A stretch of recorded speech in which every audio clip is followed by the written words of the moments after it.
All day today, as the spirits worked hard to build a new cabin, the noise generated from their work made Lucy unable to sleep. She could only stare blankly at the spirits who were currently working. The construction of the cabin all day might be the reason why she could not sleep, but the real reason was, while clenching her hands tightly, Lucy then irritably stared at someone. That person was Janica.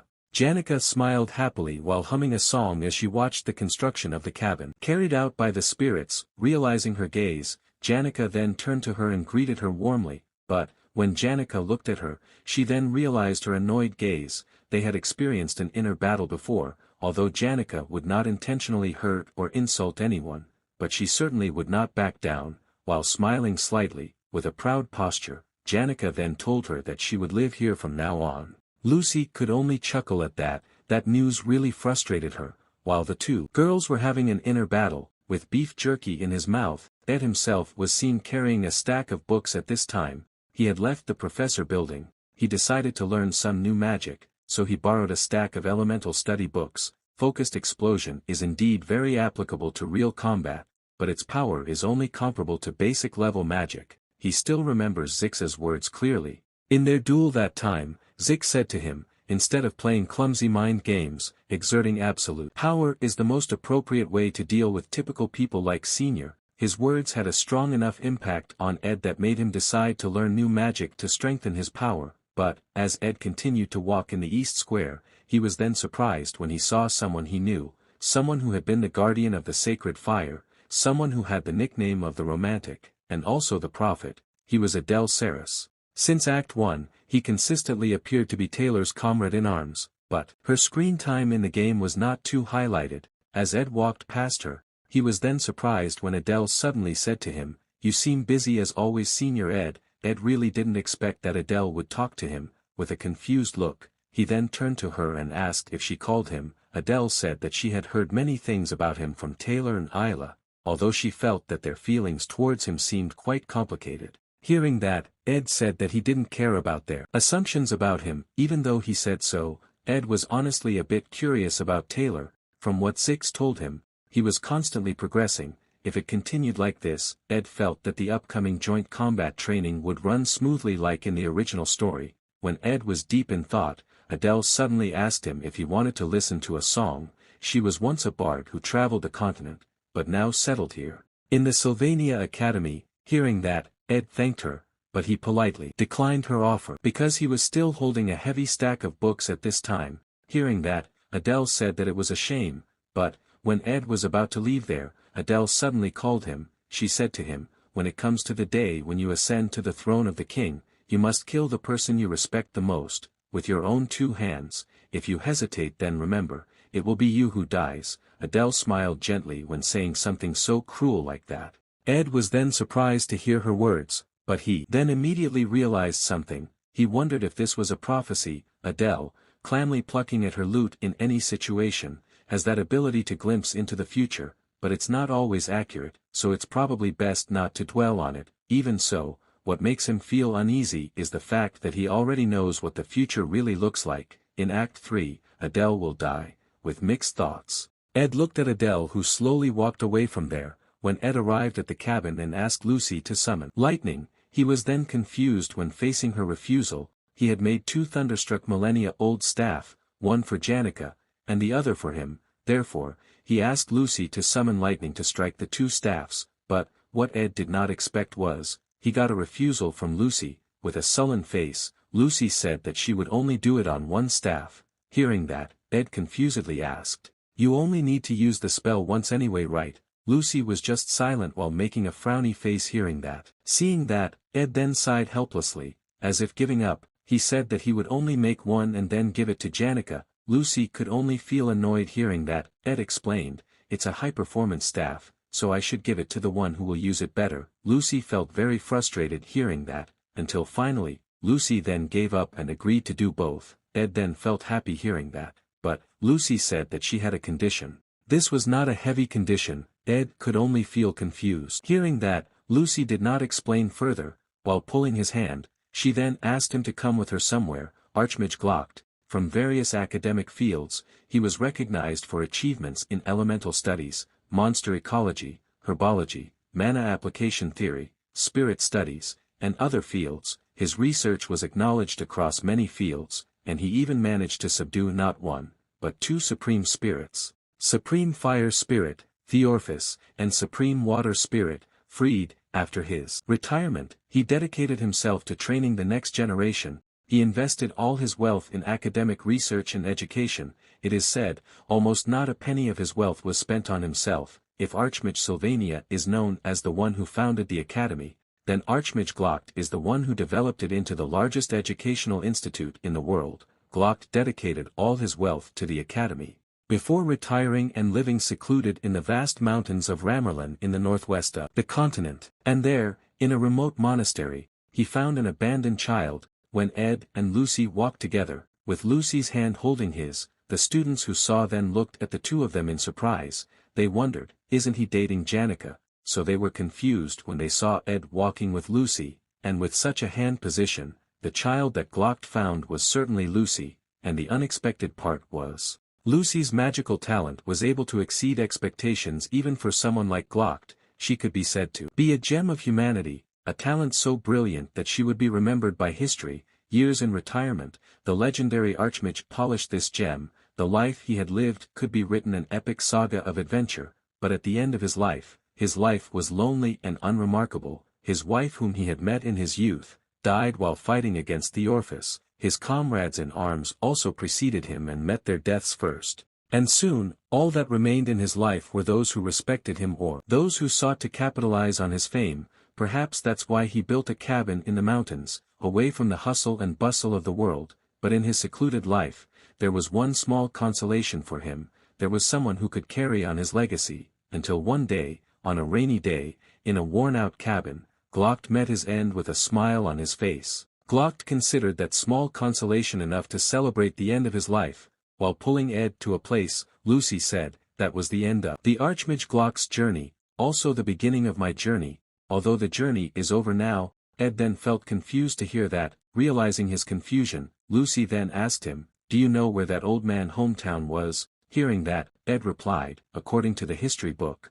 Glock's originally from the Coelton, the lawless zone," but Lucy refuted that. She said that what was in the history book was wrong.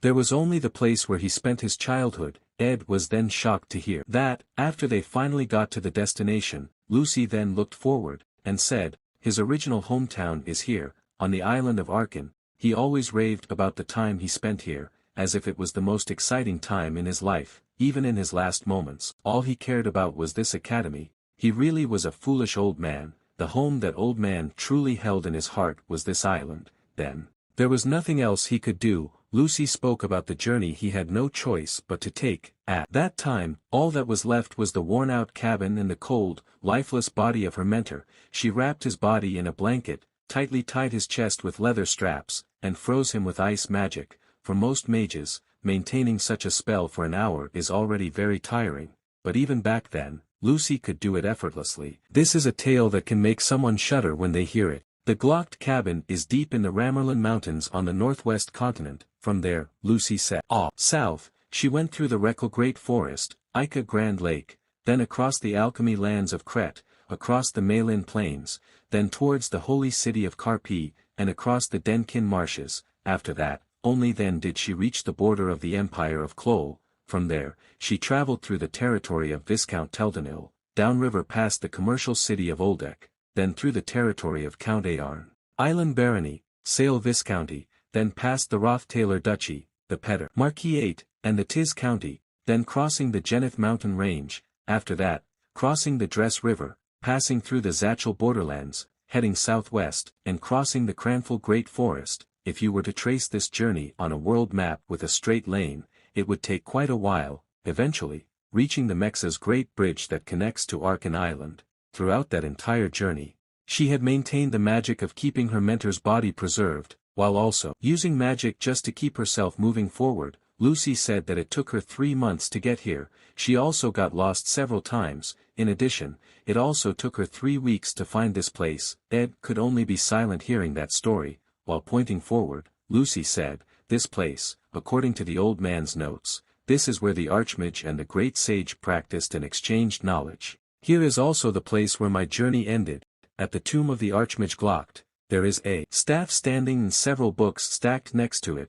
One of the books is a book entitled Principles of Celestial Magic, which was personally written by him. Seeing the book, Ed was surprised. One of Glock's works entitled Glock's Southern Magic Chronicles, which contains his analysis of magic from the southern continent, once sold for 7,000 gold coins. This book is in the ranks of the most expensive books in history. But in front of him right now, the last manuscript written by him, his last work, which contains his interpretation of celestial magic. He can't imagine the price now. Realizing Ed's gaze, Lucy told him to just take it. I already know all the contents, so I don't need that book now. I already remember everything that old man said. I haven't lived half the life he gave me. Maybe one day, I will start a new journey, or maybe continue to live like this until I die. Even so, the promise I made with that old man, I will keep. If Sylvania faces an extraordinary crisis, I will protect it at least once. This is not an exciting story, nor is it a fun story to hear. Coming here is also very troublesome, but I really want you to see this. Lucy said that from the bottom of her heart. By bringing her mentor's corpse to the Arkan Island, Lucy was finally able to end her first journey, but she still couldn't get out of the shadow of her mentor. That's why, sometimes she waited. Sometimes in anticipation, sometimes also in fear, she waited endlessly for the crisis that might one day befall Sylvania. Because of that, she always felt bored. However, once the inevitable ordeal finally passed, she could finally start her own journey. Ed knew that time isn't far off, so he decided to be idle with Lucy, just for today, accompanied by the occasional sound of the waves, and the fresh breeze of late spring. Even if sitting for a long time, neither the cold nor the heat was a problem. At least, the moment felt relieving. Ed smiled a little while holding the witch hat Lucy was wearing. A few days later, seeing the finished cabin in front of her, Janica then became very happy. She did not expect the spirits to be able to build it so quickly, but, besides that, the spirits themselves looked very exhausted at this time. They could only lie limply on the ground after finally finishing their work. Janica then became worried when she saw that. She had told them not to exert themselves. Hearing that, when Mug was about to tell her about the deadline that Tarkhan gave them, but he suddenly undid his intention for that, they could now finally feel relieved and could leave peacefully. He also invited Janica to enjoy her new camp life. Mug said that it was enough for them, that was their only hope. After that, with a peaceful face, Mug and other spirits then returned to the spirit world. Seeing that, Janica then thanked them all for their hard work, even though she knew that they were just pulled back. But somehow it felt a little touching when she saw it. Before entering and checking her new cabin, Janica then wrote something on the ground to start her new life. Cohabiting. The writing seemed to be a form of her hope for the future. She was very happy to finally be able to live together with Ed. But, hearing Ed's cabin door suddenly open and the sound of footsteps slowly sounding, she was then surprised. With a hesitant tone, Janica then called Ed, but, contrary to her expectations, what came out was not Ed, but Lucy. Lucy seemed to have just woken up and was about to enjoy the morning sun. Lucy also seemed to be quite surprised when she saw her and the writing she wrote, while Janica herself was certainly surprised to see her suddenly come out of Ed's cabin. Reading the writing Janica wrote on the ground, Lucy then grinned. She felt very proud at this moment, because she was not only living together with Ed but also sharing the same bed with him. After Ed got the book Principles of Celestial Magic written by Glock, he immediately learned it, which made him open a new category in the system, Basic Celestial Magic, but because he had just started, his proficiency in that category was still very low. He couldn't even cast Basic Celestial Magic at the moment. Looking at the shapeless flow of mana in Ed's hand, Marilda then realized that he failed again. From the looks of it, she felt like it was very difficult to control. She then asked him if he could understand the mana flow. Ed said that he didn't know either, he just had to try it. Hearing the two of them who had been discussing about celestial magic, Lucy, who had been sleeping on his lap, suddenly said at this time, Celestial magic is all about understanding the core principles. Magic is a field where both theory and intuition must coexist. If I keep practicing, I'll get the hang of it. After saying that, Lucy then immediately practiced it. She manipulated her mana, and made the equipment there suddenly float in the air. Hearing her words just now, Ed asked, "It sounds like you've been practicing quite a lot yourself." Lucy confirmed it. She did it for some time. But, Lucy was then surprised and blushed when Ed suddenly put his hand on her head. while Ed himself did not notice her reaction, seeing that Lucy had mastered celestial magic even though she had only practiced a few times. Ed was not too surprised. He felt it was natural for a genius like her. Putting that aside, Ed didn't expect that Glock actually wrote the book Principles of Celestial Magic. In the game, he actually thought that this magic could not be learned at all. Celestial magic allows the user to freely manipulate time, space, and mind. When it comes to pure power, this is the strongest magic, but because celestial magic is capable of twisting and bending the laws of reality, it is the most complex magic of all, with little research available, leaving aside its danger. It's just incredibly difficult to comprehend. Lucy probably learned it instinctively, so he couldn't bother her to teach him. Because it was a completely different thing. Thinking about that, Ed then could only wish that if Professor Glast was still around, it would definitely help him a lot, but, as Ed thought about that, he suddenly recalled Professor Glast's face and his last smile at his death. He could only wish if he was still alive, but, when Ed was dizzy thinking about it, he was then surprised when he heard someone shouting. The person shouted no and asked him not to add another girl. Hearing that, Ed and Marilda then confusedly looked towards the person. The person seemed to be very surprised when he saw a beautiful girl beside Ed. He even dropped something he was carrying. That person was Zix. With a worried face, Zix continued, "No matter how great a man's ambitions are, at this rate, I really have no idea what kind of hellscape awaits." Hearing that, Ed immediately knew that he had misunderstood. He then immediately cancelled Marilda's summoning, which made her figure slowly disappear. Seeing that, Marilda then frantically told him to wait a minute. She was in the middle of the most exciting part of the story, but Ed didn't care about that. Realizing that he had misunderstood, Zix then immediately apologized to him. He now also realized that the beautiful girl turned out to be the spirit he had met that time. He felt guilty for jumping to conclusions. Ed didn't really mind that. He then asked him what he needed to come here. While pointing to something he was carrying, Zix said that this was an old magic book that was about to be discarded that he had asked for. Hearing that, Ed asked him to convey his thanks to Aika. He said that he wanted to refresh his basic magic knowledge, but it would be a bit troublesome if he kept going back and forth to the library to borrow books. He was sure that carrying those books must be heavy, so he promised him to pay him back. Hearing that, Zix said that it was not necessary, but, if he really insisted, Zix then asked him to join the student council with him, although Zix felt that it was a bit inappropriate if he said it, but, after what happened before, Tanya, more precisely, the student council president, began to put her trust in him. He felt like she also wanted to be surrounded by reliable people, therefore he wanted to ask him if he wanted to join the student council. Hearing that, Ed asked if it was okay to randomly recruit members like that. Zix said that they were not random. He explained, because this was the first time in Sylvania's history that a first-year student was elected student council president. She planned to build the strongest cabinet in history. There's the Count Gurul's daughter from third year, and the top student of fourth year, Dyke Sr., who had already joined. Soon they also planned to invite the top-ranked student of the first-year magic faculty, Joseph. Then there was the third-year student Anis, who was known as a capable assistant, and the fourth-year student Dorothy, who was the top-ranked student of the alchemy faculty. And even him, the goal seemed to be to gather capable and trustworthy people, but, although Zix had explained at length, but he was sure that Ed would definitely refuse his offer. Ed just kept silent. Hearing that, Zix had no doubt about it at all. He was already quite busy with magic engineering, spirit magic, physical training, camp life, and being an academic scholarship student, plus now that he was also learning new kind magic. He felt that with his current schedule it was difficult, and now there was also a new cabin,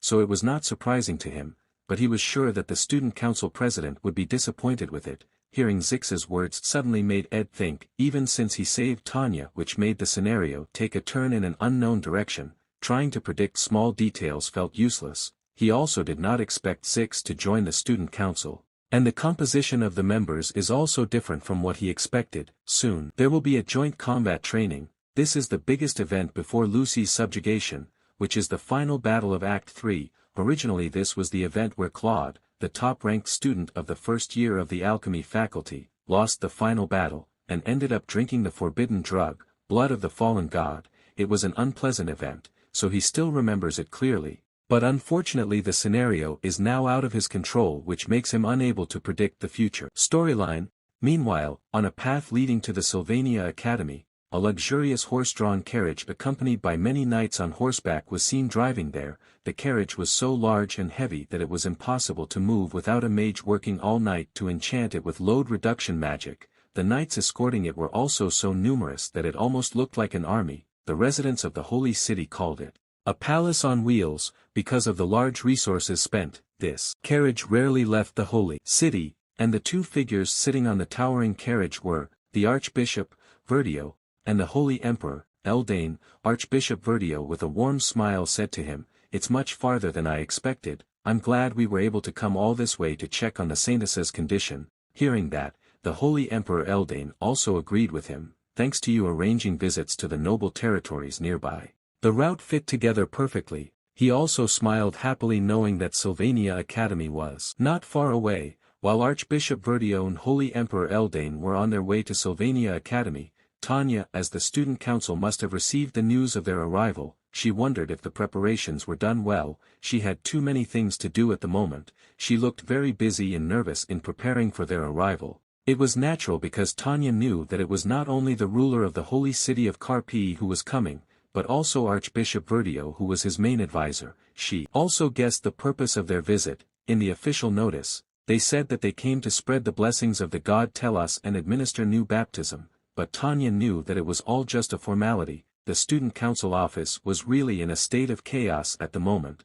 They were so busy and rushed in preparing for their arrival, and when Tanya flipped through the documents on her desk, she then found the main reason for their visit here. The document that Tanya was holding now was a meeting request form. Tanya was sure that they must be worried about Saintess Clarice. After all, she was like the heart of the church. But when Tanya checked the documents again, she was then surprised to see that there was another meeting request form. She was confused about who the Holy Emperor wanted to meet, and when Tanya read the document, she then found out that the person was a second-year student, Adele Saris. Tanya was quite confused reading that name. She forgot who she was, but Tanya decided to put that aside for now. She then ordered the students there to arrange the schedule so that he could meet with the Saintess Clarice. Hearing that, the students replied that they understood. As for the Saintess herself, today, the Holy Emperor will visit. Thus, for the first time in a long time, she will not be Kylie, but rather stand before the students once again as the real Saintess.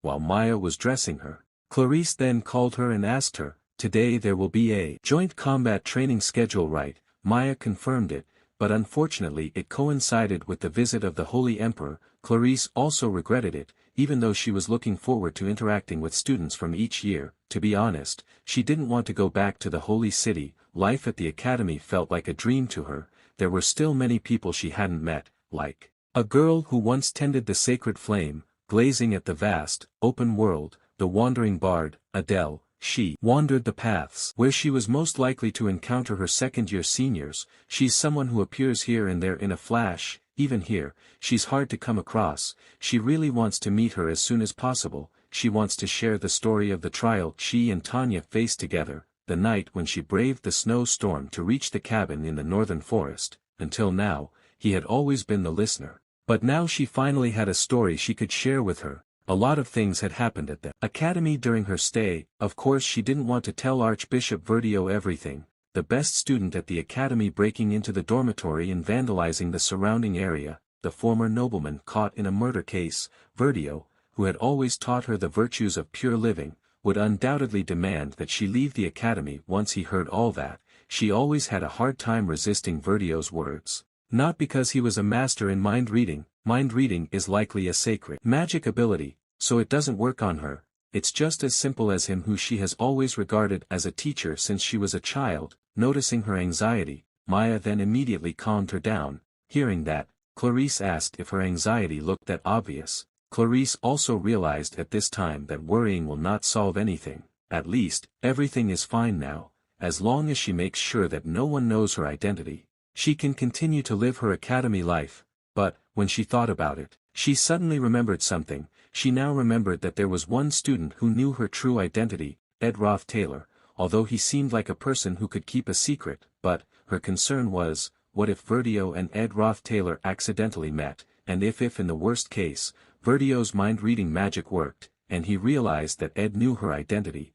Clarice immediately became anxious at the thought. Realizing her anxiety, Maya then worriedly called out to her. She then asked if she wanted her to brew her some tea. With a trembling body, Clarice refused her offer, but she said that she had a request. She asked her to help her prepare for the outing. Maya was then surprised and confused to hear that. She then hesitantly said that they only had a little time. She apologized to her for her impudence and asked her where she really wanted to go. Clarice was silent for a moment hearing that. With a blushing face and hopeful eyes, she then replied, Ed Roth Taylor, I think I can be calmer if I meet him. I want to meet him, right now, as soon as possible. Maya was then shocked to hear that. Maya didn't know why, but she didn't want Ed and the Saintess to meet, but she could only feel helpless at the moment because she couldn't oppose Clarice's orders and could only agree to her request. When the day of joint combat training arrived, the academy then issued a sheet containing the list of joint combat training. The students were seen gathering there to read it. Not far away there was also Ed and Janica who were sitting casually while ordering a cup of tea. Janica said it seemed that this time no one had sent her a challenge letter. Hearing that, Ed asked if there was someone she wanted to fight. Janica pondered for a moment hearing that. For some reason, the words sounded a bit arrogant to her. Putting that aside, Ed then thought about the upcoming episode. The joint combat training will begin, just like last year. This is a test where the students will fight each other, and the result will affect their grade, still structured with the lower versus upper class format, with the first-year students will fight the second-year students, and the third-year students will fight the fourth-year students. But there is one thing different this year. This time the students can challenge their chosen opponent directly, just like in the original scenario. This time none of the first-year students are class students. Because of that, they're highly motivated to defeat the second years. Since the protagonist's generation is filled with outstanding individuals, the first and second year matchups should be quite spectacle, but when it comes to the third and fourth year battles, no one really cares. Therefore, the two of them look very relaxed at the moment. Janica even asked him what's for dinner today. Ed said that he had stocked up on leftover meat from the Laurel Hall kitchen. He asked how about seasoning it with salt and then grilling it. To be honest, their generation, the third-year students, including him and Janica, are arguably less talented. Last year alone, apart from Janica's victory over Lortel, none of the third-year students managed to defeat the underclassmen. From the fourth-year students' point of view, they themselves could challenge anyone they wanted and win easily. On the other hand, the absolute strongest don't get any challenges at all, and he, like Janica, also didn't get any challenge letters. Ed felt like he was also considered a strong contender now. Seeing Ed, who had been busy reading the book in his hand, Janica then became curious. She also knew that the book was a gift from Lucy. Ed said that this book is very important. It is likely that he will only read this book for a while. Janica frowned when she heard that something given by Lucy is considered an important thing for him. Issuing a challenge first is an option, but Janica doesn't seem comfortable with that, so Ed decided that he should remain inconspicuous. But when Ed was about to continue reading his book, his attention was then distracted when he saw a commotion nearby. There was a man in a suit of armor that filled his entire body. Telling the students to open the way, the man looked like a guard. He said that the Saintess wanted to pass. Shortly after that, a luxurious carriage then appeared across the road. Ed was dumbfounded to see that. He was still trying to figure out how far the scenario had deviated. First of all, the appearance of Clarice at a time like this was a strange thing. The commotion caused by the arrival of the Saintess not only surprised Ed but also the students who were there. Their gazes were then equally focused on the carriage she was riding.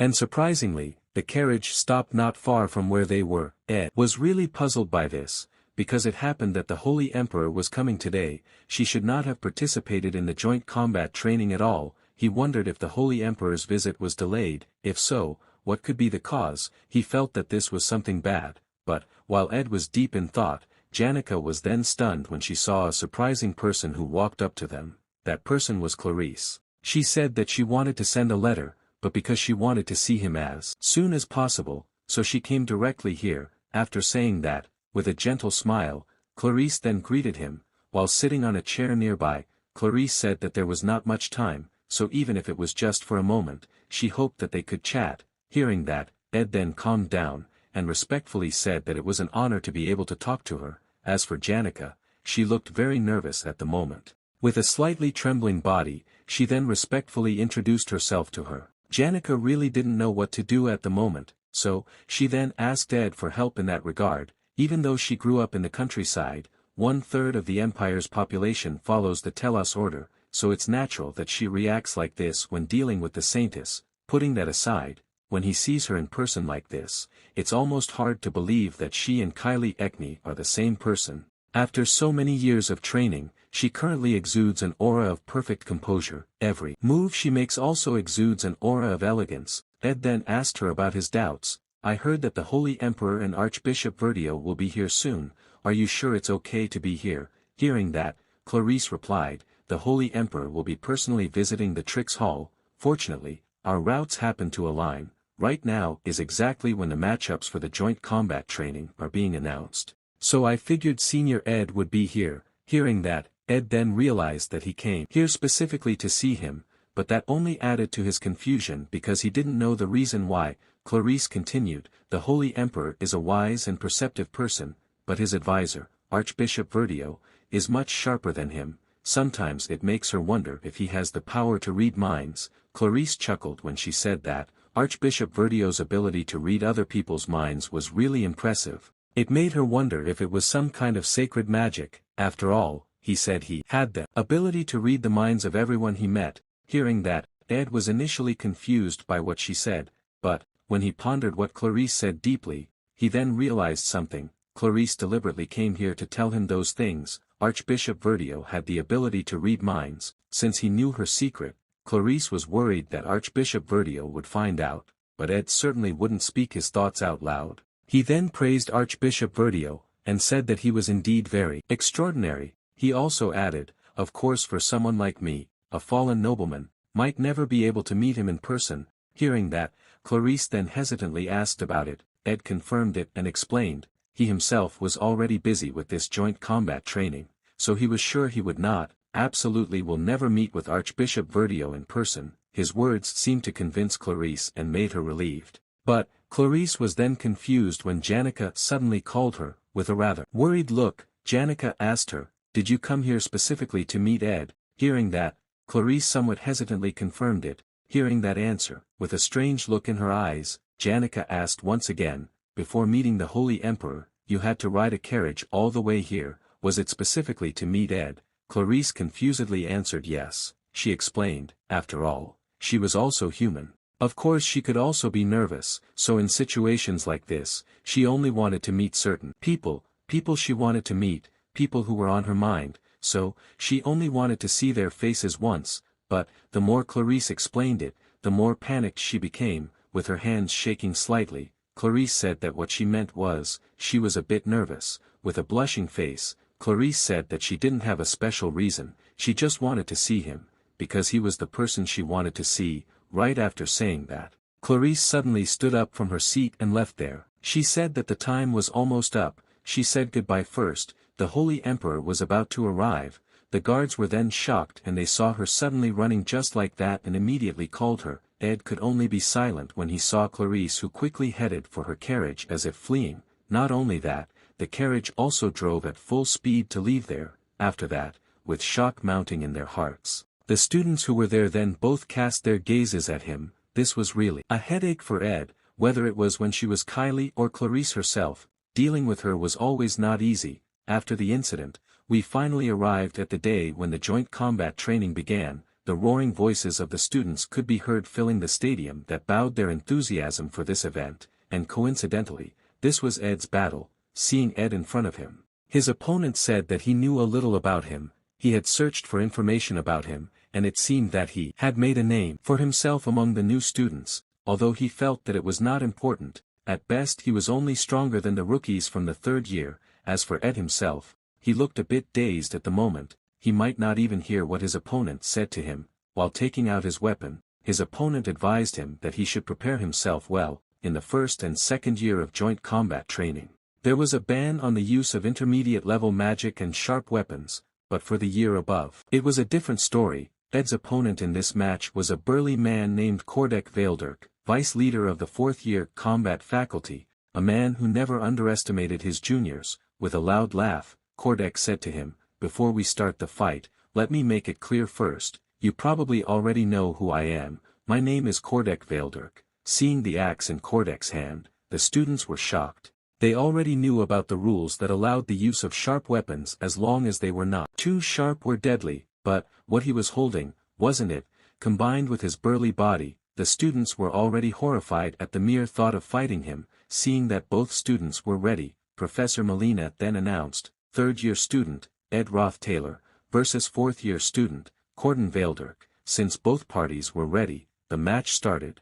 Right after that, at full speed, Kordek rushed towards him, and made a slashing motion towards him. He laughed happily at the thought of this fight. This made his blood boil. He also said that even though this was just combat training, but that didn't mean he would hold back. He apologized to him. Even though fear had crawled all over his body, there was no turning back. As for Ed himself, it was different from Kordek's expectation. He didn't feel panic or fear at this moment. On the contrary, he was very calm. He just sighed when he heard his words just now. He didn't make too fancy moves, and only used intermediate magic, focused explosion, to block his attack.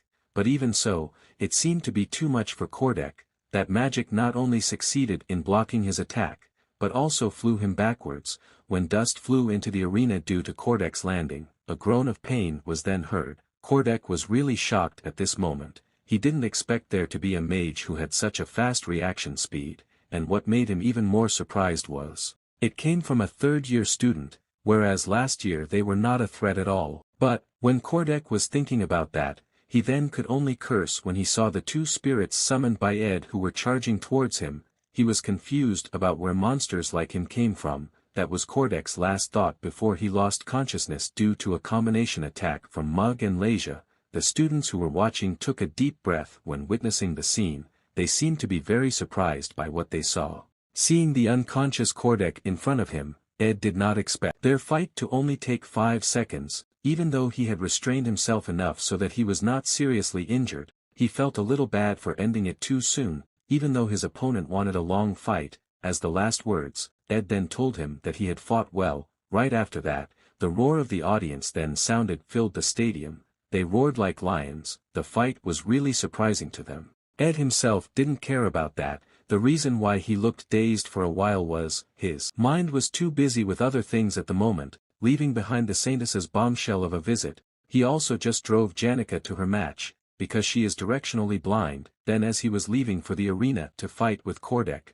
he bumped into someone unexpected. It was Adele. Adele also looked surprised when she saw him. Whether her surprise was real or feigned, seeing her, Ed confusedly asked what she was doing here. This is Glocked Hall. She is a second-year student, so she should be in the Nail Hall. Adele smiled a little at that. She said that destiny was something strange. People said it flowed like a gust of wind that brought various humans with it, and it seemed that their meeting was also connected through it. Ed could only be silent to hear her confusing words. After saying that, Adele then said that she had to leave. Ed felt uncomfortable at this time, because he knew, after this joint combat training was over, Adele Saris would die. Previously he had always considered his choice for the smooth running of the scenario, but that changed since he wanted to make sure that Tanya became the student council president. The story itself was distorted. He kept telling himself that interfering was a form of arrogance. Even if he wanted to, he would not be able to interfere in the story as it should be,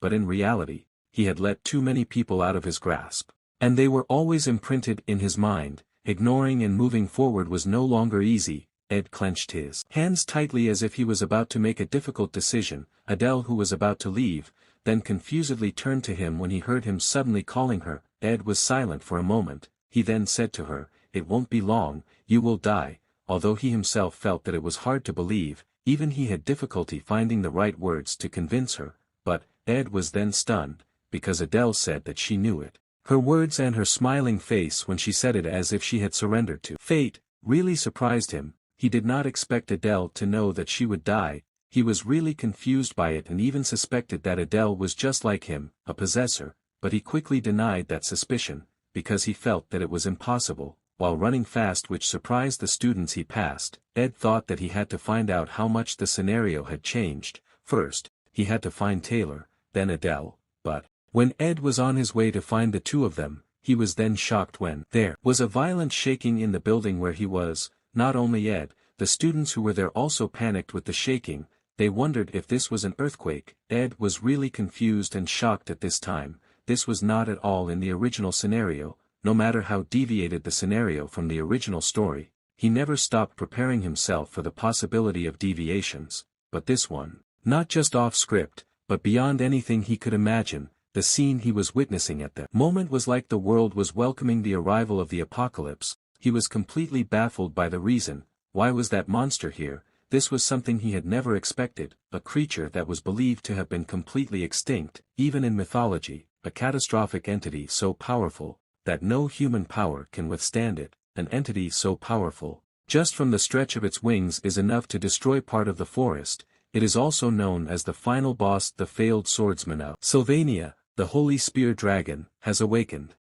In the original scenario, Act 3, the failed swordsman of Sylvania, the second joint combat training episode, the protagonist, Taylor, defeated all the strongest students from the first year. However, after finally defeating Claude from the alchemy faculty who drank the blood of the fallen god, and leaving the joint training site, he heard the news of Adele's death. The reason for Adele's death was not explained in detail in the game. Clarice, who was once an immature child, completely lost faith in the church and her attitude changed 180 degrees. Because of this sudden change in attitude, even players criticized the developers because this could be considered character destruction. The Saintess of Mistrust, the church sent troops to the island of Arkan to capture the Saintess of Mistrust who opposed them, which in the end, Lucy faced the church troops alone and put up an all-out fight, which made her the final boss of Act 3, awakened Lucy. This was the original scenario in Act 3, but what he saw at this time completely subverted his cognition, because he knew, the majestic creature that suddenly appeared was the Saint Dragon, Velbrock, the creature that will become the boss in Act 5 and the final boss that ends all the scenarios of the failed swordsman of Sylvania, has awakened now. Ed is completely confused by what exactly happened, and why the creature suddenly awakened. It is a creature that is so powerful, by only lifting one leg, he was able to devastate the entire academy, and what was exaggerated was, it was just a normal movement and not magic. With that one footstep alone, who knows how many victims fell. The academy that was once lively because of the joint combat training, the atmosphere immediately turned into despair. Ed also looked overwhelmed by the pressure exerted by the Saint Dragon, and when he directed his gaze to a place that was stepped on by the Saint Dragon, gloom then appeared in his eyes. He never imagined this scene. Half of the dormitory building and all its residents were obliterated to the ground due to its trample. He survived because he happened to be in the faculty building. He is still alive now purely because of luck. But, when the students desperately ran away from the creature, Ed was the opposite. He ran over and jumped out of the faculty building through the window glass. In the middle of his landing, Ed then used Glass's golden phoenix ring. Although he would not be able to use magic for years after using this, no, what was worse was that he might never be able to use magic again, and in the worst case, his life might be in danger if he was not careful, because now, Ed decided to use the maximum output that the ring could produce. He then summoned Matilda and immediately ran towards the scene. Ed realized that he could not hesitate or be afraid. After all, if this continued, if they remained silent, they are the ones who will die. Ed then told Marilda to run at full speed. Meanwhile in the tricks hall, confusion and panic then arose there when the earthquake resulting from the appearance of the Saint Dragon occurred. In Clarice's room, the guards then anxiously asked Clarice to leave there immediately. Clarice said that she knew. She then told them to quickly gather the others. They had to move quickly. The sudden shock caused by the Saint Dragon seemed to cause some injuries to Clarice's body. While extending his hand to her, one of the guards asked her to take his hand. They would escort her to the carriage, but right after the guards said that, something unexpected happened. Some sharp things suddenly appeared to break the wall beside the guards and pierced their bodies. But fortunately Clarice was able to react quickly and immediately protected her body using sacred magic. After the throwing of some things finally ended, dust flew up and then appeared to fill the room. Clarice's breath was gasping after facing such a shocking thing. She was confused. What exactly happened? And after she carefully observed the thing that pierced the guards, she then became even more confused. It looked like dragon scales. And when she observed the condition of the guards, she was then shocked that just releasing dragon scales to the ground could cause this kind of disaster. The room was filled with the blood of the guards and their corpses that drooped helplessly on the ground. One of the surviving guards then immediately approached Clarice and led her away from there. After the two of them finally got out of the tricks hall, the guard then immediately called the coachman and told him to bring the carriage, but, while holding his injured hand, the coachman apologized to Clarice. The carriage had been destroyed. Instead, he asked her to please ride this horse. It was trained. He said that it would take her out of the Arkan Island through the Mexa's bridge. Hearing that, with a teary face, Clarice with a trembling voice said that she had never ridden a horse, but, when she looked more carefully at the state of the guard who was leading her earlier, her eyes then widened in shock. The condition of the guard leading her was really bad at the moment. One of his hands was even cut off, but, he still prioritized Clarice's safety as the first. While handing over the horse's rope to Clarice, he said that she should just hold the reins tightly and hug the horse's neck. After Clarice got on the horse, the coachman then patted the horse's neck. He told it to go and take the saintess out of the city. After that, the horse then ran at full speed while carrying Clarice on its back. Clarice screamed in fear due to the speed of the horse, and at this moment, when she was taken out of the city by the horse, she was finally able to observe the situation of the academy and what was really happening. Clarice cried sadly when she witnessed such a tragic scene. She thought it was just an exaggerated legend. But then, she remembered something from a book that the Archbishop had read to her. She remembered the explanation of a book, which mentioned a very powerful creature, the Saint Dragon, Velbrock. Its figure was so large that it could be seen from any angle in the academy. Its arrival brought destruction and despair to the academy. As if still not satisfied with the destruction it had brought, the Saint Dragon then took a long breath and gathered energy in its mouth. It was a unique skill belonging to the Dragon clan, Dragon's Breath. The magic contained in its burst breath was like the power of the sun itself. To everything that exists beneath it, it brings destruction. Clarice, who quietly walked out of the city while riding a horse, was automatically covered by the dragon's breath that Saint Dragon released, but, when she could only stare desperately at the powerful dragon's breath that Saint Dragon released, a barrier suddenly appeared enveloping the academy and successfully blocked the dragon's breath. It was an advanced magic, large-scale magic nullification barrier. Clarice was certainly confused and shocked when she saw it, and when she looked up, she then saw a person who fearlessly faced that mighty creature alone, and when Clarice observed the person more carefully, she then immediately recognized the person. He was the principal of the Sylvania Academy, Abel Fossius. Principal Abel also seemed to be surprised by the earlier-than-expected resurrection of the Saint Dragon, but that didn't dampen his spirits. He was determined not to let it bring further destruction to the academy. But, even though Principal Abel had cast advanced magic to protect the academy, but that didn't seem to be enough to stop the Saint Dragon. It could quite easily break the barrier and attack him. Principal Abel looked quite worried when he saw the Saint Dragon's claws flying towards him. It didn't even give him enough time to cast magic, but fortunately, someone then came and shared the pressure with him. She cast the supreme telekinetic magic, Chains of Providence, and managed to stop the Saint Dragon's attack. That person was none other than Lucy. With a helpless sigh, Lucy then rudely called Principal Abel. Lucy had already promised Glock that she would help deal with the threats that came to the academy at least once, but she never imagined that the threat would be like this. Lucy then continued to mobilize her mana to summon chains to entangle the Saint Dragon. The Saint Dragon looked very angry when its legs were suddenly chained by a small and weak creature in front of it, and even though it was a chain that came from the supreme magic that Lucy personally cast, the chain seemed unable to entangle the dragon for too long. After successfully breaking the chain that Lucy summoned, the Saint Dragon then turned its eyes towards her and attacked her using its huge claws. Lucy's eyes widened in shock when she saw that. She didn't seem to expect the supreme magic she cast would be so easily broken by it, and when the dragon's claws finally landed on her, the resulting impact made Lucy fall hard to the ground. Not stopping there, the impact of this continued to make her thrown back and destroy every building in its path. Clarice, who was not far away, was also affected by the impact of her fall, which forcibly stopped her driving speed, but fortunately, although the impact of the attack that Saint Dragon threw at her was quite hard, but Lucy was fortunately unharmed because she could quickly react and immediately protect her body with a barrier. But when Lucy returned her gaze to Saint Dragon, she then could only stare in confusion.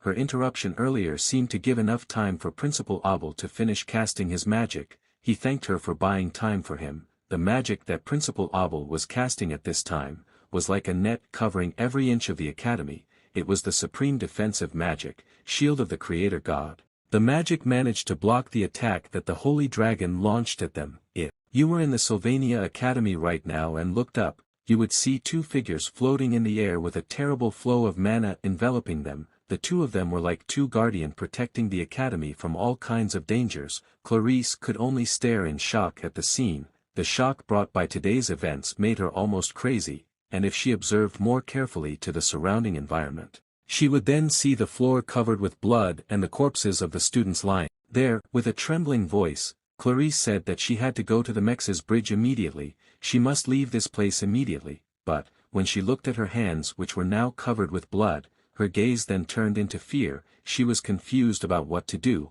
but, in the midst of her fear and despair, someone suddenly came and calmed her down. He said that she was safe now, and when Clarice looked at the person, she was then shocked. The person was Ed. Ed's condition was not much better than her now. His body was covered in blood, even one of his hands looked like it would be paralyzed at this time. Even so, Ed then sighed with relief after finding her. He was grateful for having found her here. While extending his hand towards her, Ed asked if she was hurt.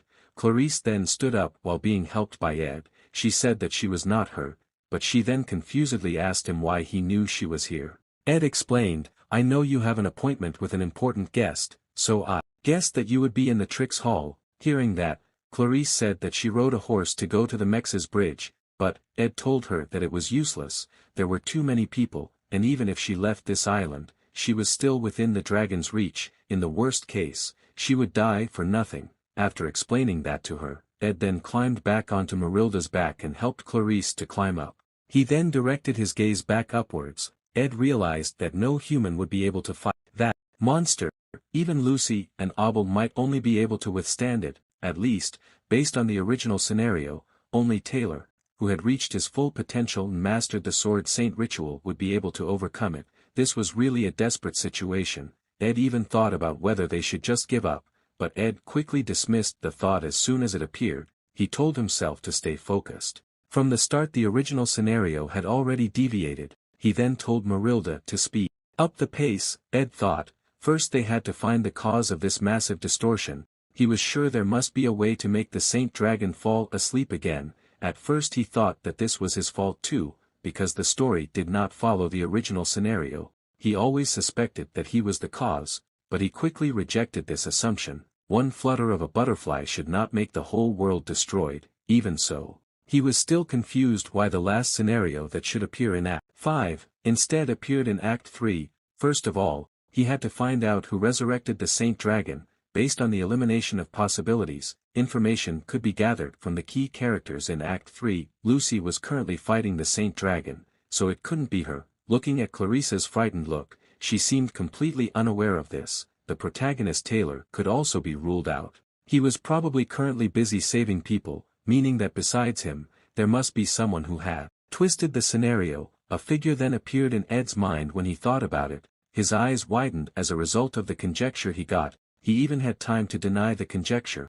Meanwhile in the nail hall, the scene there was like chaos with the dragon scales constantly bombarding the building. The desperate voices of the students continued to be heard and they frantically fled from there. Amidst the panic and desperation, there was a student who walked casually there while humming a song. She seemed out of place. She then returned to reading the letter in her hand. Nail Hall Duel Room, 1 p.m., Adele Saris. Clarice, please wait for your next duel match assignment. The 1 p.m. training session in Duel Room 3 has been cancelled due to the Saint's sudden schedule change. The person was none other than Adele. Reading the letter, Adele felt it was very unfortunate, even though they could finally meet again, but, while looking back, she then smiled slightly. She didn't really care about it. After all, the wind would blow again, it would always blow. Currently, the final boss in the original scenario, Velbrock, unexpectedly awakened in the middle of Act 3. Ed thought that if they could find the cause of its awakened, they might be able to seal it back. Based on the elimination of possibilities, information could be gathered from the key characters in Act 3. After Ed thought about it for a while, he knew that the culprit was not Lucy and Taylor. Clarice was most likely not either, so, what was left was Adele. Her calm attitude despite knowing the date of her own death was strange to him. Ed thought that he should be able to find out something when he found her, but, when Ed saw the barrier protecting the academy being bombarded by the Saint Dragon, it made him have a feeling of haste. He realized that time was too tight. He then asked Marilda to move again and increase her speed even more. He was racing against time at the moment, after a while of speeding. They then arrived at a place. Ed said to Clarice that they had arrived. The place they were currently at was in front of the Ophilus dormitory building. Ed said that they were lucky because the defensive magic in the Ophilus hall had been activated. For now, he asked Clarice to please wait inside quietly, but, when Clarice saw the condition of the dormitory in front of her, she then hesitantly called Ed. Her call made Ed feel something was wrong, and sure enough, when he took a closer look at the barrier that covered the Ophilus hall, he then saw various dragon scales stuck there. Not only that, in the area around the Ophilus hall, there were various bloodied corpses lying there, even though the defensive magic was active. But, when he saw the tragic condition, it made him wonder, the first Velbrock scales hit, did they fail to withstand it? The shock in Clarice's heart could not be described in words when she saw such a tragic scene in front of her. A bad guess then appeared in her heart.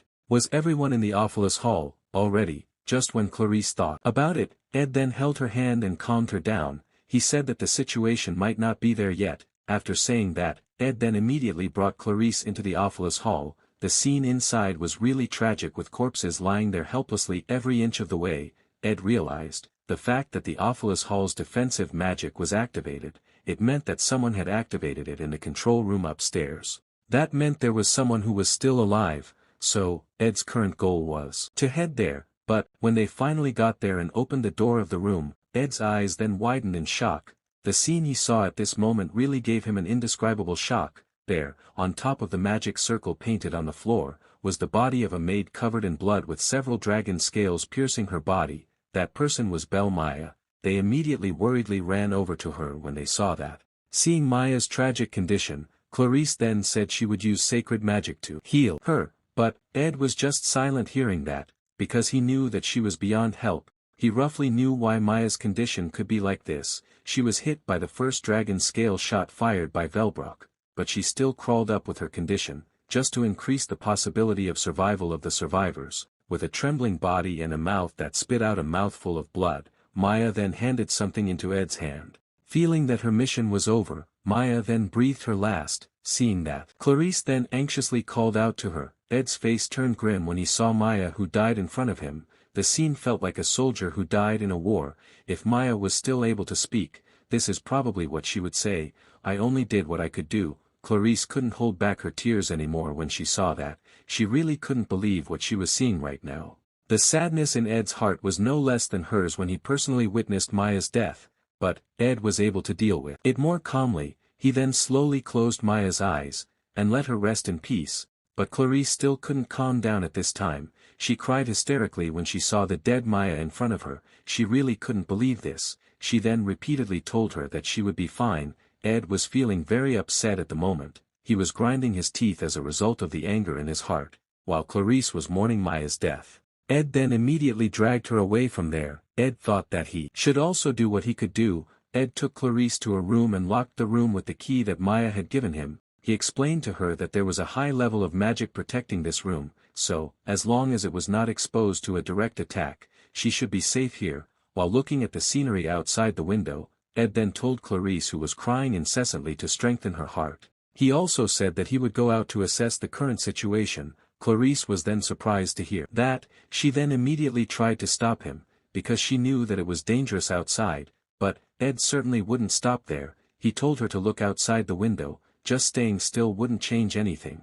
But, when Ed was about to leave there was a sudden change that surprised him. An extremely powerful mana flow suddenly appeared in the center of the academy. Ed was very familiar with that flow of mana. It was the celestial magic circle. Besides, this was not an ordinary one. Judging from its structure, a conjecture then appeared in his mind. Realizing that, Ed then immediately rummaged through the bookshelves in the room to find something. Clarice was then confused to see that. She then immediately asked him what he was looking for. After Ed flipped through the books there, he then finally found what he was looking for. He was thankful it was in Clarice's room, the introductory book to sacred magic, the application of sacred magic, and finally, the book The Principle of Celestial Magic, written by Glocked. Ed then thought hard about the unexpected events, the sudden rise of the Saint Dragon, the disappearance of Adele, and Clarice who didn't know anything, then the celestial magic circle scattered in the sky.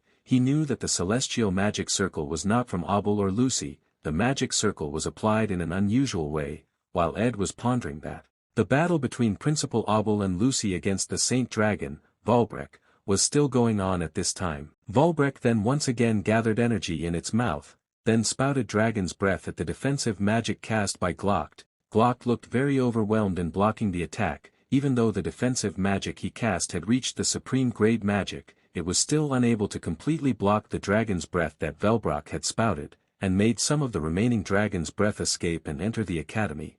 Principal Abel could only stare with worry when he saw the remaining dragon's breath flying towards a building. Meanwhile, inside the Awfulous Hall, after Ed pondered it for a while, he then finally understood. He couldn't stick to the original story, because wasn't the story off from the beginning? Seeing Ed who suddenly froze without moving, Clarice then confusedly asked him if he knew anything, but, before Ed could even answer her question, a dazzling light suddenly appeared illuminating the building they were in. They were then surprised when they saw it, and when they both looked out the window, the barrier that covered the entire Awfulous Hall, suddenly showed signs of breaking. Clarice immediately felt panic when she saw the light that was now speeding towards them. As for Ed, without thinking, he immediately ran over to Clarice and protected her. And as you might have guessed, the light was the dragon's breath that was spat out by Velbrock. Even though it was only a part of the dragon's breath that Velbrock released, but the impact it had was still so strong that it destroys anything it touches. After that, all that was seen was the scene of Awfulous Hall, which was flattened to the ground. The magnificent building that was used as a residence for elite students was no longer there at this time. All that was left was a pile of remnants of the building, which made it nothing more than a ruin. Somewhere in the ruins, in Clarice's former room. When Clarice did not feel any pain as she expected, she then timidly slowly opened her eyes, but, what she saw in front of her at this moment then shocked her. Ed, with a body covered in blood, standing in front of her protecting her from Velbrock's dragon's breath. His condition was very bad at the moment, with a stick stuck through her body. In a weak tone, Ed then said to her, "Anyway, whatever happens, if it feels too difficult, please ask for my help." The sadness in Clarice's heart could not be described in words when she saw that scene. She really could not believe and accept this. She had never witnessed such a tragic thing. The experience brought today would probably continue to haunt Clarice throughout her life. Feeling that his life force was slowly fading away, Ed then muttered, 160, but, he then vomited a mouthful of blood after just saying those few words. Seeing that, Clarice then worriedly begged him not to talk yet. She said she would do something, she would find a way out, but, when Clarice was about to use sacred magic to heal Ed's wounds, unfortunately it was too late. Ed's wounds were too severe by now. He then breathed his last in her arms. Clarice's body froze as she held Ed's lifeless body in her arms. She then disbelievingly tried to call his name. Amidst the strong sadness and grief Clarice was experiencing, a power then rose up that centered from within her. That power seemed to resonate with the celestial magic circle that was now hovering over the academy. The sadness in Clarice's heart peaked at this time, with her face streaked with tears. She then repeatedly asked why. The scenes of the death of the guards then reappeared in her memory. The last guard who led her out of the tricks hall and the coachman who gave her the horse. Even to Ed, Clarice was sad why they sacrificed themselves for her. This was not what she wanted. She could not accept this reality. She then hugged Ed's body and repeatedly begged him. She also apologized to those who had sacrificed their lives for her. But, when Clarice opened her eyes again, she was then stunned. In contrast to the scene of destruction and chaos she had seen earlier, she was surprised when she saw the calm and peaceful atmosphere in front of her. This is the scene when Clarice just met Ed and Janica near the joint combat training list. Seeing Clarice sitting there with Ed and Janica, the students who saw then wondered, what is the need for the Saintess to come here? Don't tell me that she came here to meet that Ed. Do they know each other? As for Ed himself, he is really confused about what is actually happening now. Clarice has told him earlier that she said she wanted to talk to him, so, Ed then respectfully asked her, what is the need for her with him? But, ignoring his question, Clarice, who was surprised to see Ed, who was still intact and healthy in front of her, suddenly crossed the table and approached him. Ed was then surprised by her sudden action, but his shock did not stop there.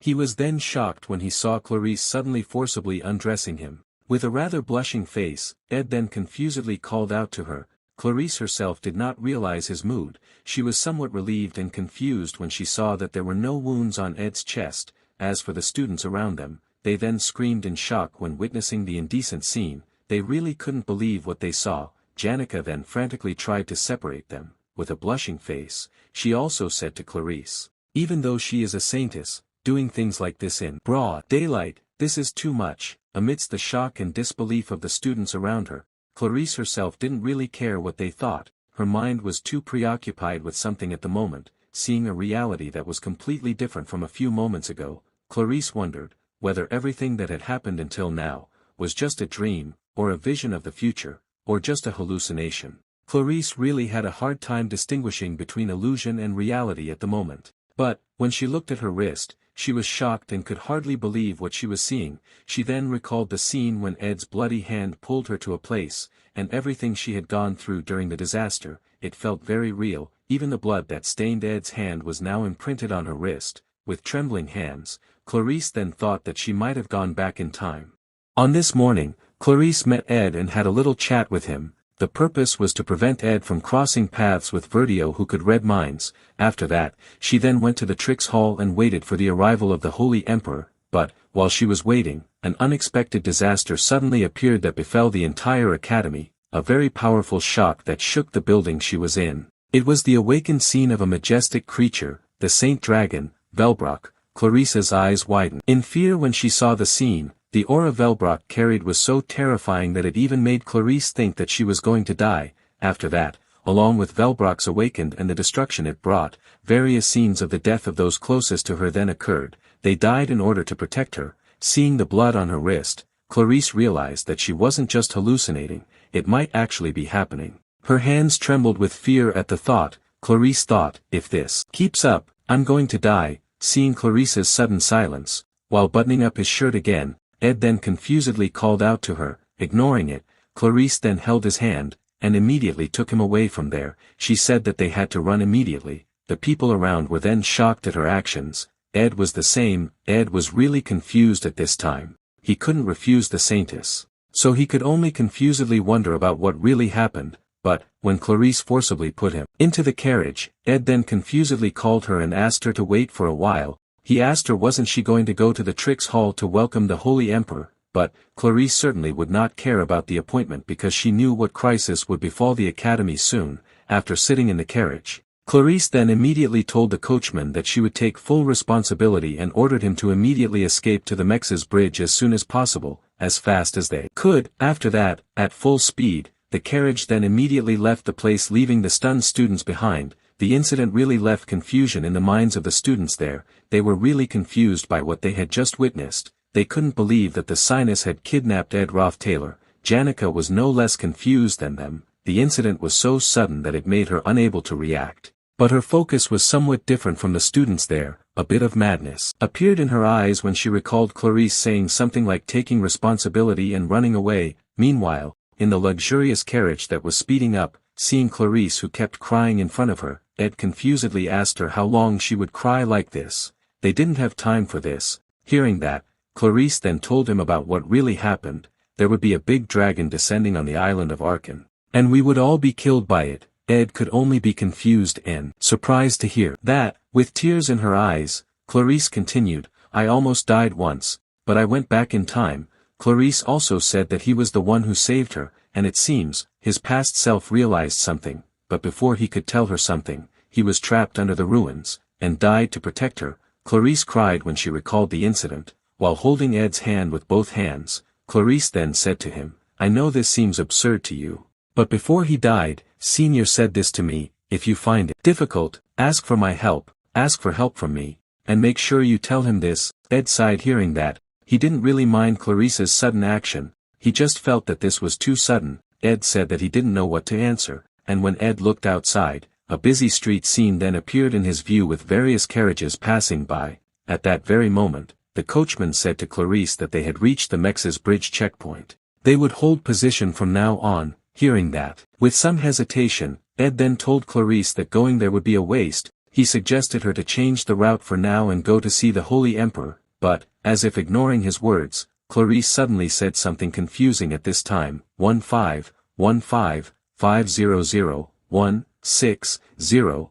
The numbers that looked like codes were the last things Ed said to her before his death, and sure enough, Ed's eyes widened in surprise when he heard the codes. Ed seemed to be fully aware of the current situation. Meanwhile, looking at the various carriages that stopped in front of him, the coachman said that they seemed to be completely blocked. He then immediately said to Clarice that it seemed that the delivery of goods from the out store had been delayed because of the Holy King's formal procession, and judging from the timing. But, before the coachman could even finish his sentence, someone suddenly shouted from inside the carriage telling him to break through immediately. It was Ed. With a face of urgency, Ed said that this was an emergency, no matter what. He asked him to break through as soon as possible, but the coachman was a bit hesitant at the moment, because if they did such a despicable thing, bad rumors regarding the Saintess would definitely spread in the academy. But Ed knew that such things were not important for now. He quickly told the coachman that the Saintess was in danger. Rather, they were all in danger, as long as it wasn't impossible.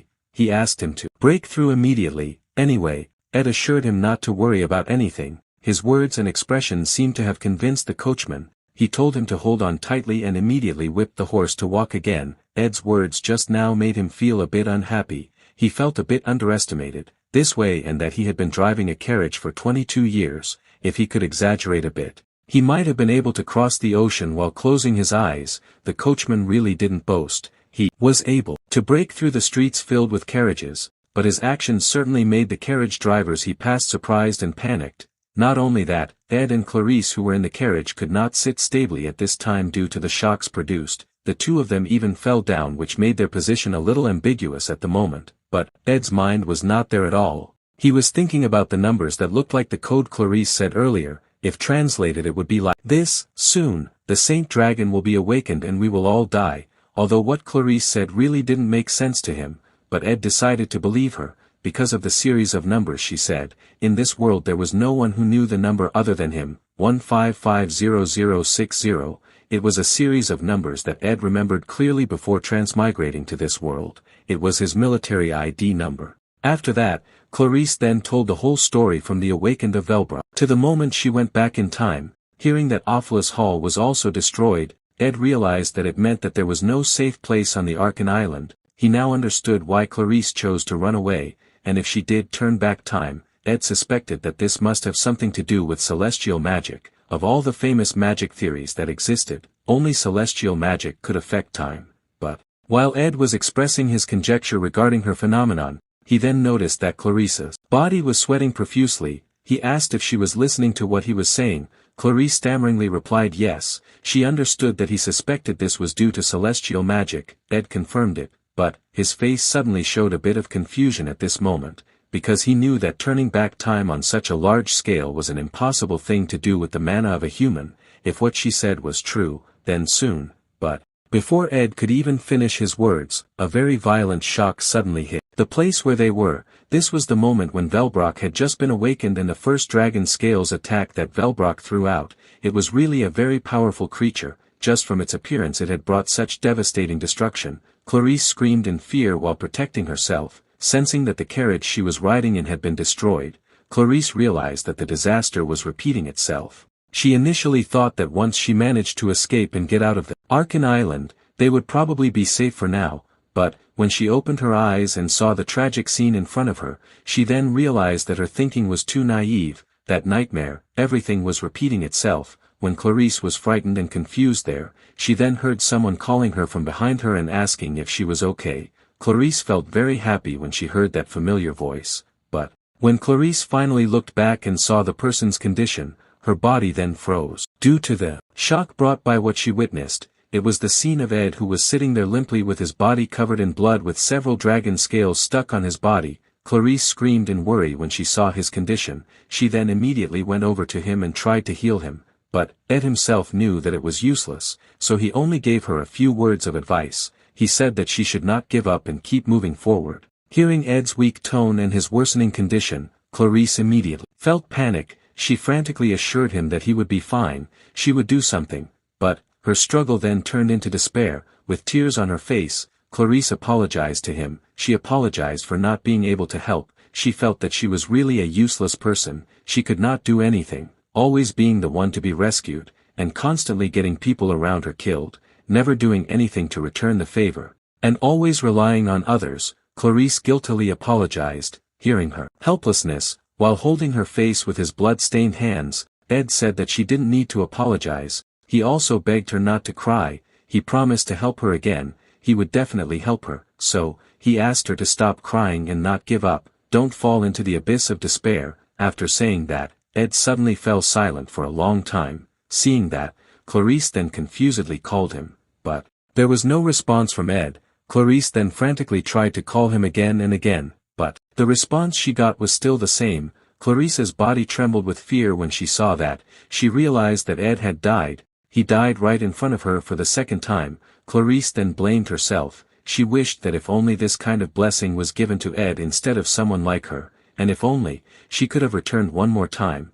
Clarice cried again when she thought about it. She really felt hopeless at the moment. She silently wished that she could return one more time. In the midst of her despair, a celestial magic circle reappeared at the moment. It was hovering over the academy, bearing witness to the disaster currently engulfing the academy, and as the fluctuations of the celestial magic circle continued to strengthen and reached its peak, Clarice was then stunned when she saw the familiar scene in front of her. Clarice was completely confused and clueless at the moment. While Ed himself was confused when he saw her suddenly silent. She had said that she wanted to talk to him, so he then asked her what was the need. Ignoring his question, Clarice's eyes then moistened when she saw Ed, who was still healthy and fine at the moment. She couldn't hold back her tears anymore, and immediately rushed to hug him. Ed and Janica were then shocked by her sudden action. Ignoring their reactions, Clarice was determined, whatever happened, she would definitely save him. After that, Clarice then dragged Ed back into the carriage. Ed was certainly confused and shocked by her actions, but Clarice did not explain further to him. She planned to take a different route this time. After the two of them finally got into the carriage, Clarice then immediately ordered the coachman to head eastward. After that, the carriage then walked lonely under the blood-red sky that was currently enveloping the academy. While fleeing with the horse carriage, Clarice then returned to tell Ed everything and convinced him to hide. But even though they had chosen another route, the fate they received was still the same. With the resurrection of Velbrock and the first dragon scales that it threw, the carriage then disintegrated and killed everyone on board, except for Clarice, although she had gone back in time for the third time, and escaped to the other side of the island. But the ending she got was still the same as Ed, who died in front of her with several dragon scales stuck on his body. Even though they had rushed to escape, they were still too late. But while Clarice was lamenting Ed's death, the celestial magic circle hovering over the academy fluctuated, and when it reached its peak, Clarice was once again transported back in time. This is the fourth time she has gone back in time. The storyline is roughly the same, with Clarice dragging Ed into the carriage. While in the carriage, Clarice immediately tells Ed everything, which makes Ed immediately understand the situation. Ed then suggests her to go to a coastal cave on the west coast, but the cave collapses. As a result of the shock generated by the awakening of Velbrock, the collapsing rocks then fall on Ed and kill him immediately there. But when Clarice realized that she went back in time one more time, she did not give up and continued to fight. On her 12th time she went back in time, with Clarice still dragging Ed into the carriage. They then went to Professor Glass's secret laboratory, but the ending was still the same, with Ed dying in front of her. The story after that was Clarice, who repeatedly went back in time along with the failures that befell her, but after who knows how many times, the ending she got was still the same, with Ed repeatedly dying in front of her with different deaths. Repeatedly facing failure and watching the person she respected die many times in front of her really made Clarice feel tired. She even felt that her world was already full of a pool of blood at the moment, with Ed's dead bodies around her. But after who knows how many times she returned to the past, Clarice had already lost her resolve at the moment. The color of despair even shone on her face at the moment. Seeing Clarice, who was suddenly silent in front of him without explaining anything to him, Ed then could only confusedly call out to her. Clarice never knew what the reason was that caused time to go backwards. She had searched all over the academy, but neither the Holy Emperor nor the Archbishop were found anywhere, and, with tears rolling down her cheeks, Clarice sadly thought, no matter how many times I ran away, I could never save him. It really made Clarice feel sad and guilty towards him, while Ed himself could only feel confused when he saw Clarice, who suddenly cried in front of him. On this day that had repeated dozens of times, Ed always saved her and died in her place, and when Ed confusedly called her once again, Clarice then mentioned the numbers that were his military ID to Ed. Clarice was really confused about what else she should do now. She was really out of her mind at this time. and when the carriage they were traveling in finally arrived at the Mex's bridge checkpoint, the coachman then said that they would hold position from now on. I don't know how many times Clarice heard those words, looking at the crowded street scene that was there. Clarice's face did not show her enthusiasm at all like the first time. Her eyes looked very tired at this time. She could already guess what would happen next. Soon, Ed would definitely shout through the window and ask the coachman to break in, but, different from what she expected, Ed calmly asked the coachman to stop the carriage here for now. Clarice was confused and could not react for a moment when she heard that, and when the carriage finally stopped and Ed walked down to the street, he then invited Clarice to get off too. Clarice could only feel confused by that, but she did not immediately ask and followed him down to the street. Ed said that he did not know how many times she had faced this ordeal, but, while covering Clarice's body with his coat, Ed said that she needed to rest. Clarice's tears broke out when she heard that. Stopping the carriage in such a tense situation didn't make sense, but, instead of feeling unhappy at this time, she even felt happy, because this was different from Ed's previous actions. This was the first time he had made such a decision. While rolling up his sleeves, Ed said that he knew some people who might be able to help. Hearing that, Clarice then realized that something had changed. This brought back a hope in her heart.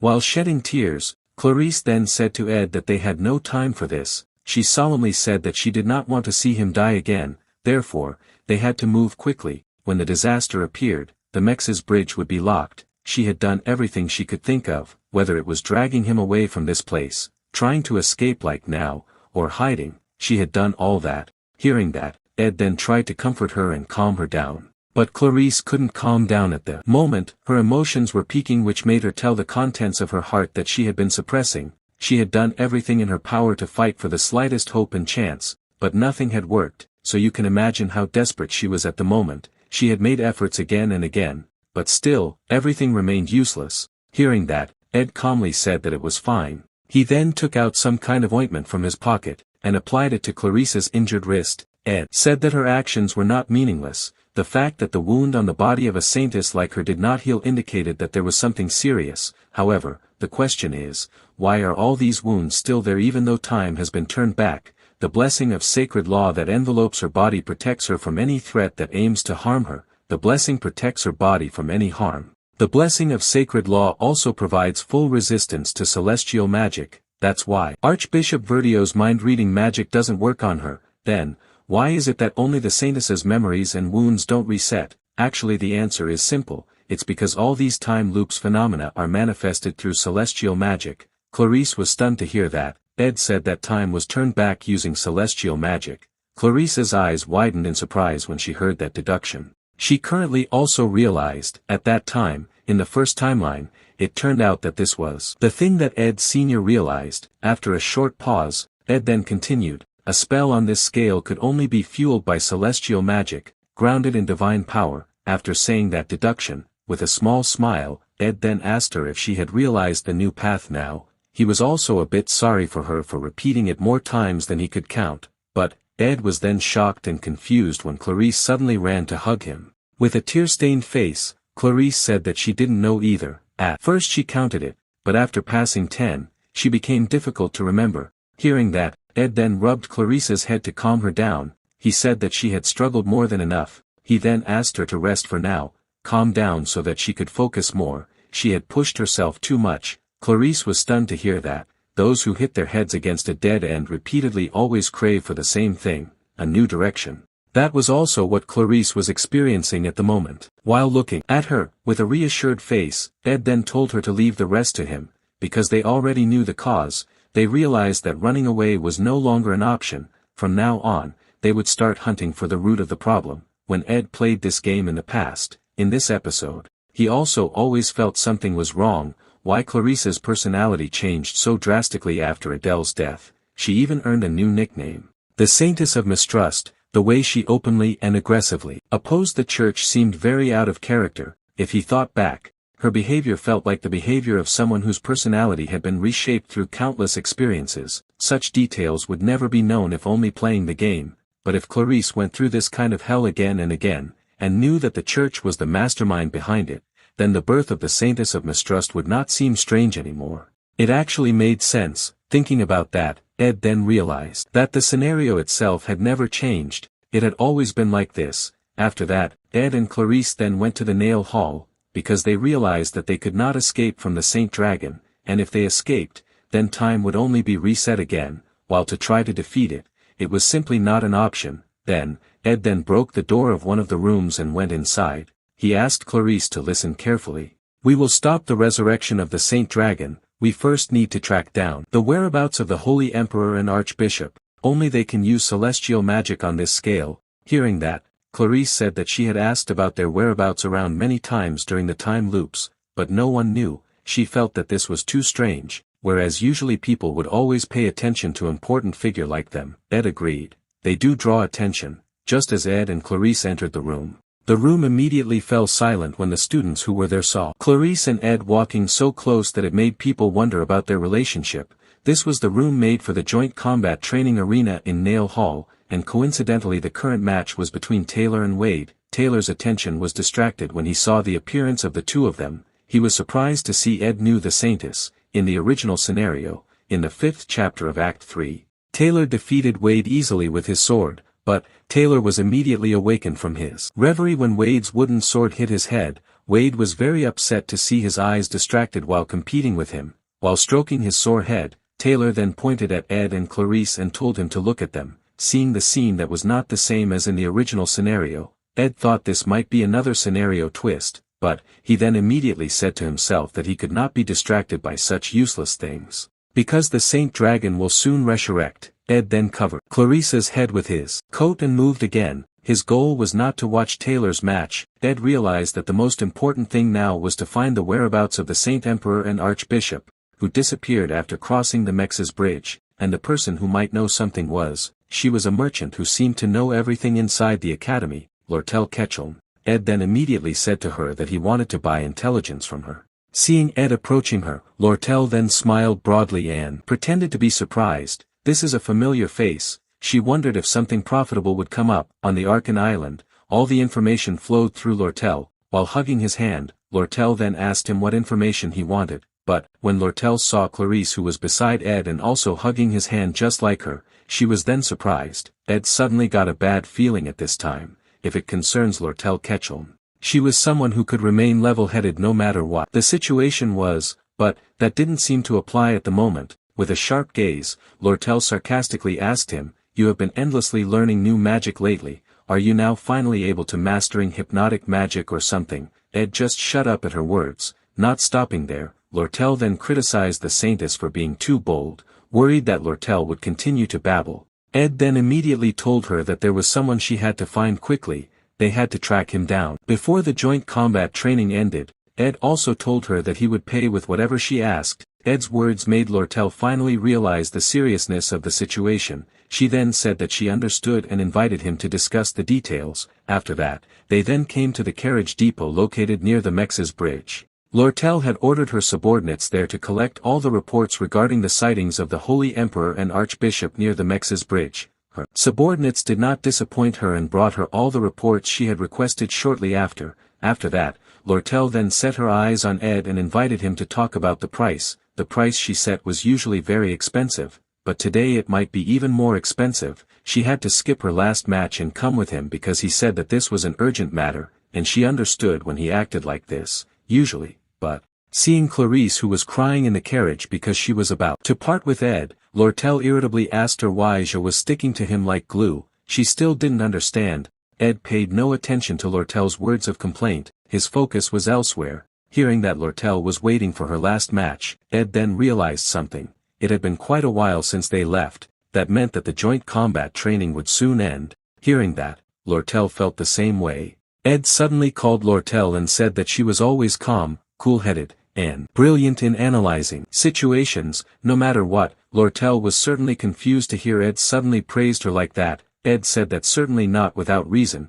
He just felt that it was times like this that her ingenuity would really shine. Therefore, no matter what happened next, he asked her not to panic, and please believe what he said next. Lortel could only feel confused to hear his words. She then asked him, didn't he just say that they were running out of time? Ed confirmed it. It was exactly what he wanted to say. Right after that, the peaceful atmosphere in the academy was suddenly shattered when a mighty creature suddenly awakened and brought destruction to the entire academy. Lortel stood still when she saw the appearance of the creature. Her eyes widened as a result of the shock she received at this time, along with the awakening of the mighty creature. A very strong shock then appeared to hit the entire area in the academy and its surroundings. This caused panic among the students and others and made them no longer able to stand stably on the ground.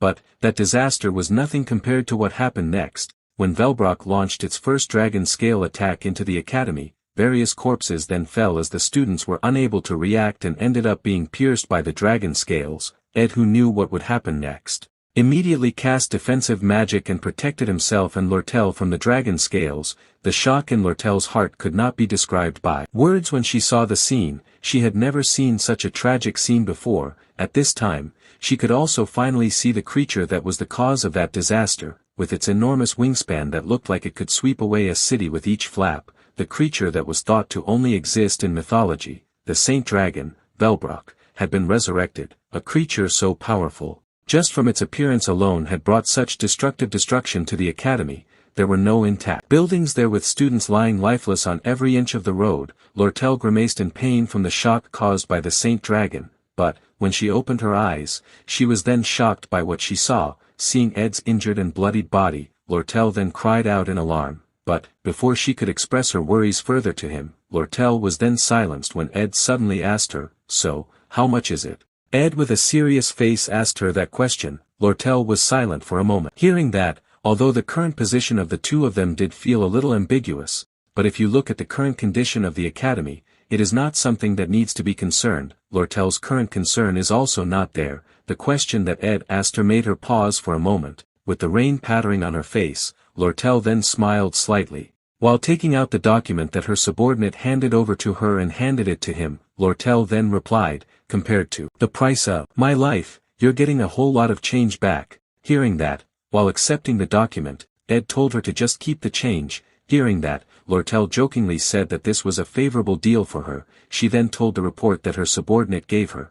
Based on the 13 reports she received, the Holy Emperor and Archbishop used a concealment technique, then moved silently with the raiding party through a secluded alley. Hearing that, Ed then asked their purpose. Lortel replied, "Scholars' Cathedral in the Professor Building." Ed was silent for a moment hearing that. Meanwhile, in the carriage that Clarice was traveling in, the carriage tipped over due to the shock caused by the appearance of Velbrock. But, Clarice, who had the blessing of sacred law, was certainly fine. She then called Ed and tried to get out of the carriage by destroying it. After getting out of the carriage, Clarice then immediately ran to hug him. Clarice was very sad and worried to see him injured. She asked if he was okay. She was very worried to see his body covered in blood. Lortel, who was initially surprised and unhappy when she saw Clarice suddenly hugging Ed, then could only sigh helplessly when she saw her worry. She then stopped Clarice, who continued to grope Ed, and invited them to move immediately. They were running out of time, while carrying the horse that was still healthy and intact. Lortel said that the horse was still able to carry people, although the injury was indeed severe, but fortunately going to the professor's building was still possible. They had to hurry up. After that, Lortel was then about to get on the horse, but Ed suddenly asked her to give the reins of the horse. Lortel said, "Even with a horse saddle, one horse ridden by two people is still quite difficult, so one of them should stay here." Hearing that, Ed said that he and the Saintess should go there. Lortel was silent for a moment hearing that. Ed did not immediately explain the reason to her. It was a long story. He promised to explain it to her later, but, when Ed was dizzy how to convince Lortel, he was then surprised when he saw Lortel helping Clarice get on the horse. She told Clarice that they had to hurry. She was also sure Ed must have his own reasons for doing that. With a small smile, Lortel then handed over the reins of the horse, and said that she trusted him. Ed thanked her. He promised to repay this debt, but when Ed received the reins from Lortel's hand, Lortel suddenly pulled his hand strongly. While putting her foot on the stirrup beside the horse's saddle, Lortel suddenly kissed his lips. She said that he had paid his debt now. Clarice was very surprised when she saw the scene. Her face turned red because this was the first time she witnessed this kind of thing. But, when Clarice was confused about what to do, her eyes then widened in fear when she saw Lortel, who was staring intently at her. After breaking the kiss, Lortel said that, although she was not the main one, she also needed to secure her assurance too. Ed was speechless with her actions, but he did not scold her. He just sighed and called her name in a low tone. But, Ed and Clarice were then shocked when the horse they were riding suddenly moved and accelerated. Lortel waved her hand as she watched the departure of the two of them. She also said to Clarice, "Everything in life follows the laws of fair trade, you know. If you carelessly cling to something someone's already marked, things get real messy, you see." After saying that, Lortel continued to wave her hand, until finally she stopped when the figures of the two of them increasingly disappeared from her sight. Lortel was silent for a moment. She then turned around and walked past the corpses of the students lying unceremoniously on the streets. The scenery there was really not like the scenery in the academy that claimed to be the #1 academy. A gloomy atmosphere enveloped the place with destruction and death can be seen everywhere. After Lortel recalled, if she was not mistaken, the rampaging disaster caused by the Saint Dragon should have ended 300 years ago. As if realizing something, Lortel then told herself to smile, with a look that seemed hopeless. She then looked up, and muttered, "Because those who smile in times of crisis, in the end always become the winning party." Meanwhile, Ed and Clarice were currently heading somewhere on a horse under the protection of two powerful mages who were currently protecting the academy desperately. Ed then called Clarice and told her to remember what he said earlier. Clarice said that she understood. Clarice silently admitted that she was indeed afraid. She also wanted to escape from this disaster, and thought that it was natural, but, when she saw Ed, she could not help but be surprised. But, when Clarice was thinking about it, something unexpected suddenly happened. The horse they were riding suddenly hit by something. It made the horse lose control and made the two of them end up falling to the ground, but fortunately Ed was able to quickly react and immediately hugged Clarice to protect her. Ed groaned in pain after the landing. The friction of the ground that occurred during his landing made his wound even worse. But fortunately Clarice, who was in his arms, was not injured because he was able to quickly protect her. Clarice then slowly opened her eyes, but then she was shocked. She was shocked when she saw Ed's body, which was covered in blood at this time. The condition of his body really made her scared and worried, but, as if nothing had happened, Ed said that he was fine. He had already experienced worse than this. Seeing his tough look, Clarice really wondered why he could be this tough. While pointing his gaze in a direction, Ed said that the most important thing now was, but, his eyes then widened in surprise, because the building right in front of them at this time was Scholars Cathedral. That was exactly the place they wanted to go. The holy city of Telos was known for its long history and vast territory. There is a group that is revered as the greatest celestial magic users. If those people gather in one place, even Lucy will not be able to fight them easily. They are 8 adherents who are so loyal that they are willing to sacrifice their lives to the god of Telos at any time, and these 8 people had an exclusive title, the Apostles of Telos. That's how the world called them, and just when Ed and Clarice were about to enter the cathedral, they were then blocked by one of them. Seeing that, Clarice then anxiously asked him to please move away from the entrance now, but unfortunately, the Apostle of Telos' only weakness was their faith. Hearing her request, the Apostle of Telos apologized to her.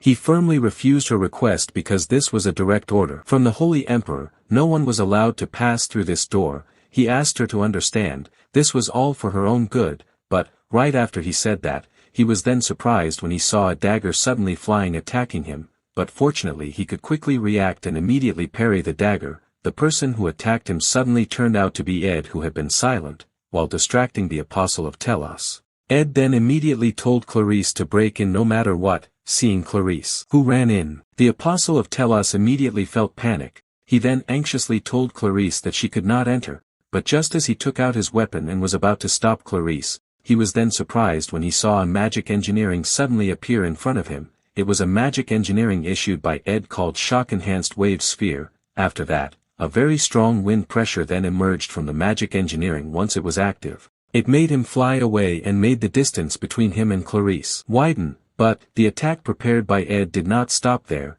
The Apostle of Telos then felt something and turned his head to the side. There, he then saw a lot of wind blades flying attacking him. Even so, the wind blades were not enough to harm him. He managed to deflect the wind blades quite easily, but it managed to distract him, which made Clarice finally manage to enter the cathedral. The Apostle of Telos chuckled at that. He realized that he could not stop Clarice anymore at this time. So, while swearing, he then directed his gaze forward, towards someone who kept bothering him. The Apostle of Telos then asked him, "Who are you?" Seeing him still forcing himself to move even though the bleeding was already severe, he then told him to just give up. He told him that everything was over, but, right after he said that, he was then surprised when he felt a very strong pressure on him. And the pressure came from Ed, who he thought was helpless. At this time, a powerful mana fluctuation appeared and even affected the room where they were. Ed then manipulated the mana and concentrated it into his hand area. With a crossbow in his hand, Ed said that this was still not over. It was an intermediate magic called Mana Arrow. This magic made him able to form an arrow that materialized from dense mana.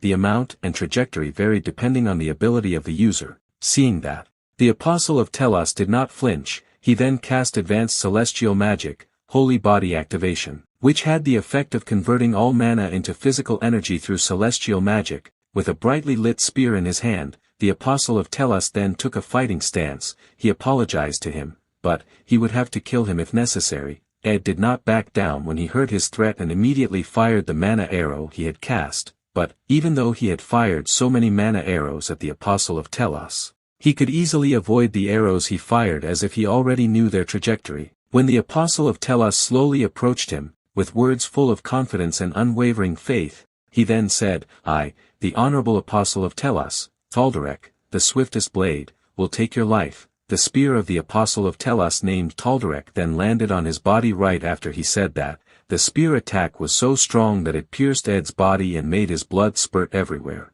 His eyes widened as a result of the pain he received. When Ed was in critical condition, he then flashed back to the moment when he and Clarice were heading here. Ed at that time already knew that he could not be saved and told Clarice about that fact, but Clarice certainly did not want to accept that fact. Seeing Clarice who was so scared, Ed then encouraged her and told her to never give up. She had to break through with all her ability. Even though this timeline would continue to be repeated. But her body and mind would not be able to recover from the trauma she carried. They never knew how long she could last, but he begged her to hold on, until they could fully understand what was happening. So, Ed asked her to strengthen her heart and muster all her strength. After remembering that, with his hands covered in blood, Ed then held Tal'Dorei's hand tightly. Surprisingly, Ed did not fall immediately after being hit by such a fatal attack. This was truly a miracle because his own chest had now been pierced by a spear. Tal'Dorei was shocked when he saw it, but what made him more shocked and incomprehensible was when he saw Ed suddenly stabbed his own hand with a dagger.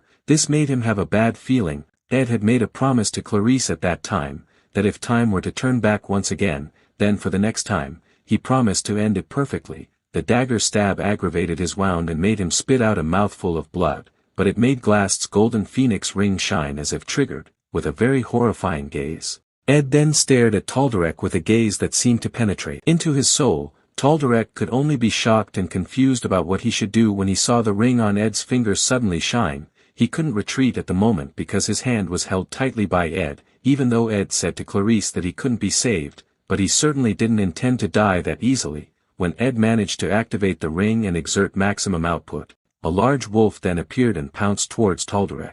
Tal'Dorei's eyes widened in fear as the wolf's mouth quickly pounced towards him, until finally, only a cry of despair from him was heard accompanied by blood splashing out of his broken body. Seeing that, as if he could no longer support his body, Ed then fell to his knees. After returning to her human form, Marilda then worriedly approached him. She asked if he was crazy, even though he could summon her from the beginning. Hearing that, Ed said that it was useless. She would lose. He was too strong and fast an opponent. Marilda didn't know what to answer when she heard that and just called him stupid, but she then panicked when she felt Ed's vitality gradually declining. She anxiously asked him to hold on and stay with her, but Ed knew that it was impossible. He himself had intended to die at this time. Just before his death, Ed then directed his gaze forward, towards the cathedral that Clarice entered. The cathedral was shining so brightly at this time, but Marilda did not realize or care about it. Her attention was completely focused on Ed at this time. She sadly asked Ed not to die and leave her.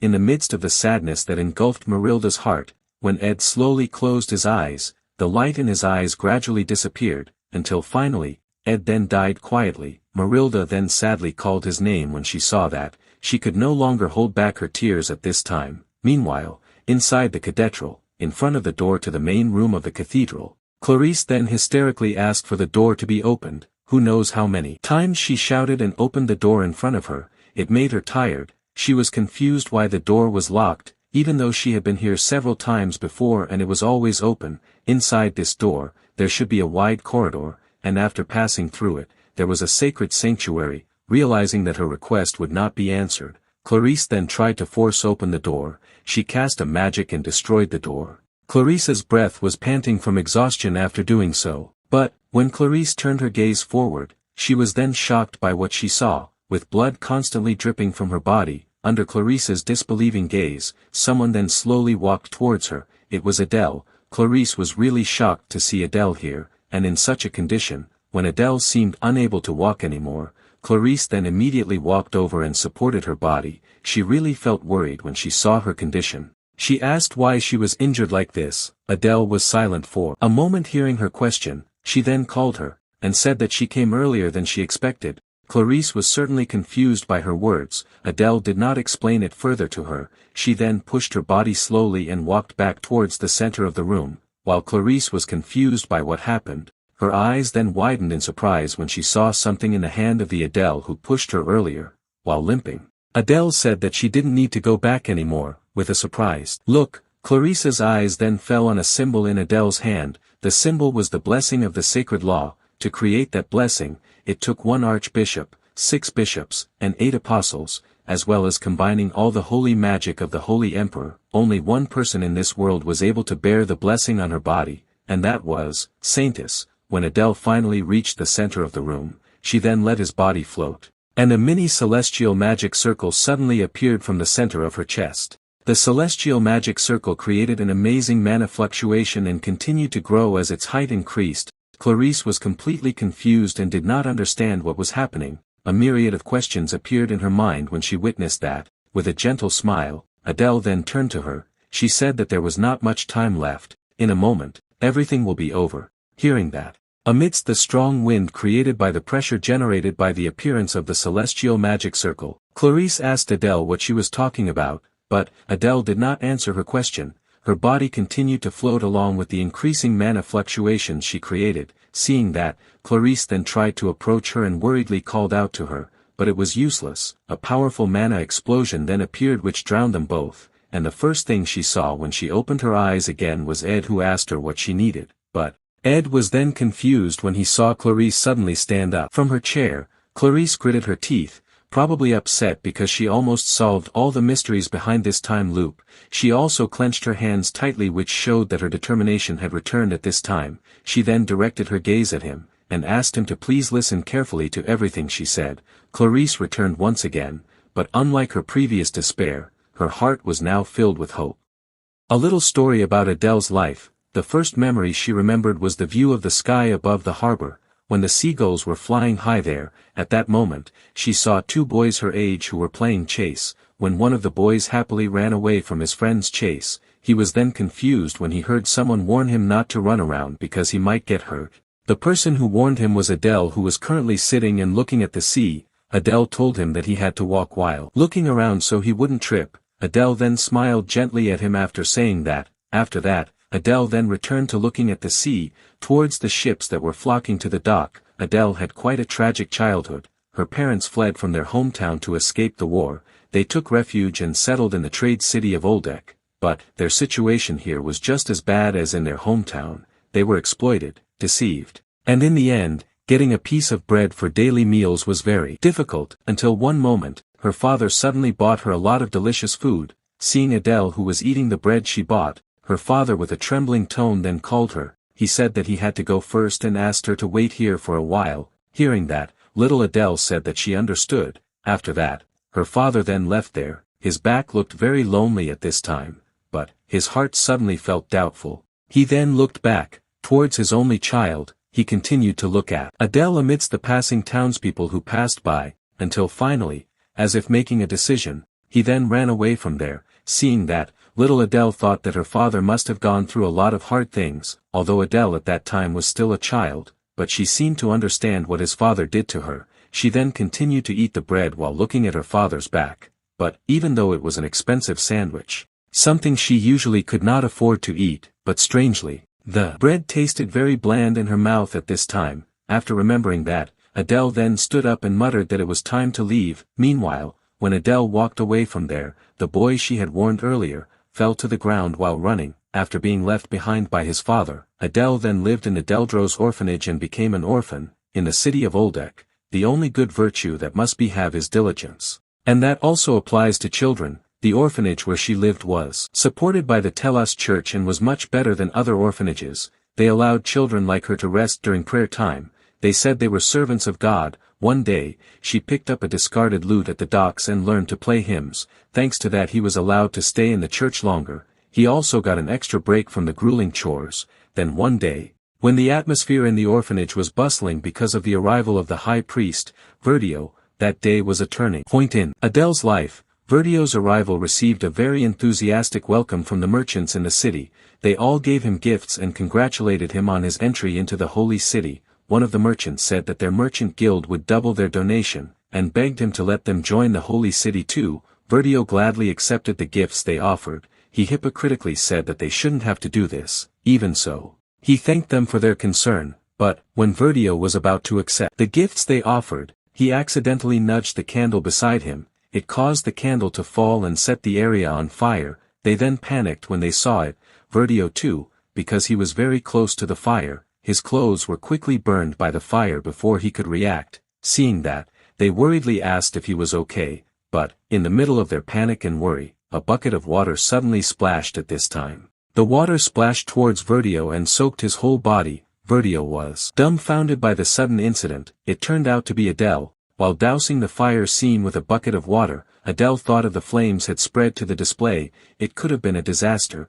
Verdio could only stare dumbfounded at her actions. He was really shocked at this time, seeing several buckets of water neatly arranged there as if it had been prepared. Verdio asked her if she had known this from the beginning. Hearing his question, Adele said that she saw it in her dream. She always had such dreams once or twice a month, but she never saw her own future. Hearing that, Verdio immediately went to her and held her hand with both hands. Adele was then surprised and confused by his actions. With tears on his face, Verdio said that it was a great honor for him to be able to find a vessel destined to stand at the pinnacle of the church like this, the Saintess of Telos. After that, in just one night, Adele got everything she never dreamed of before: so many servants, luxurious food, and the respect of a high priest. Although she has to pray every day, learn etiquette, and reduce sleep hours in order to understand her studies, but such a life is much better than living in poverty. There are 3 baptisms she received, first from the Holy Emperor, Archbishop, and the last from the High Apostle.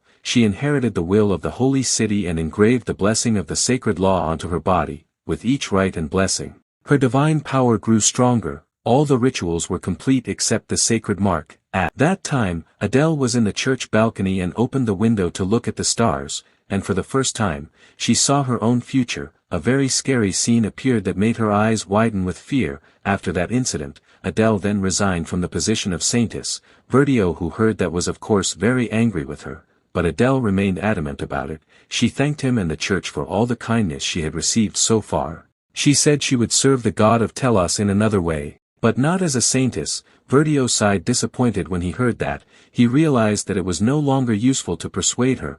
Verdio then explained to her about her future vision ability. Her future vision ability was a celestial magic that could bend the flow of time, magic created by God of Telos himself. The power manifested based on her own instincts. That's why they named her saintess. But what annoyed him was that her talent was too great. It seemed that now she had begun to be able to see her own future. Year after year passed since Adele resigned from her position as saintess, even though she had resigned as saintess of the Telos order, but she did not leave the holy city and remained there as the guardian of the holy fire. Every day, she played the lute all night, because every time she fell asleep, she would definitely see her future again. Her heart shuddered with fear every time she remembered that scene. In the future she saw, Verdio looked anxious and frightened. He said that the plan had failed. In order to appease the Saint Dragon, a being capable of devouring even gods themselves, they had to offer the saintess as a sacrifice. Adele closed her eyes and felt worried every time she remembered that scene.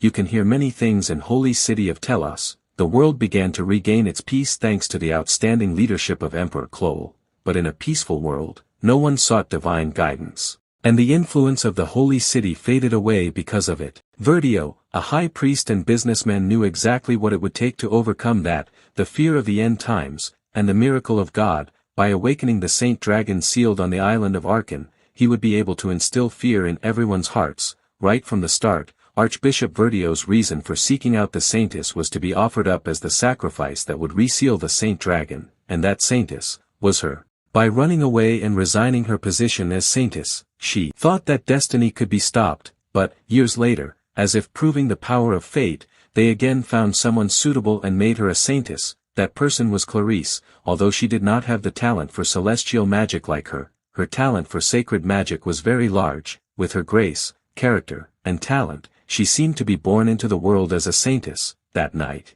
Clarice met her in the church balcony after a tiring day of study. She asked her what it meant to live a pure, white life. Adele felt very worried about Clarice at this time, but on the other hand she was also hesitant.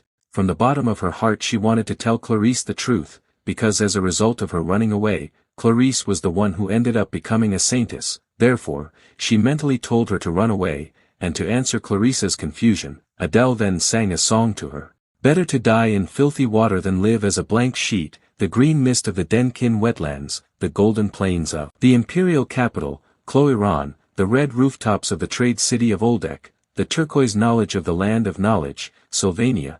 As Adele sang the song to her and Clarice, who was enjoying listening to the song, Adele in her heart kept asking her to run away. She begged her to run away from here, but, no matter how much she tried to beg Clarice from her heart to run away from here, it was useless. Because Clarice would not understand. Night after night, she tried to move her heart with songs that described freedom and romance, in the hope that she would leave this place.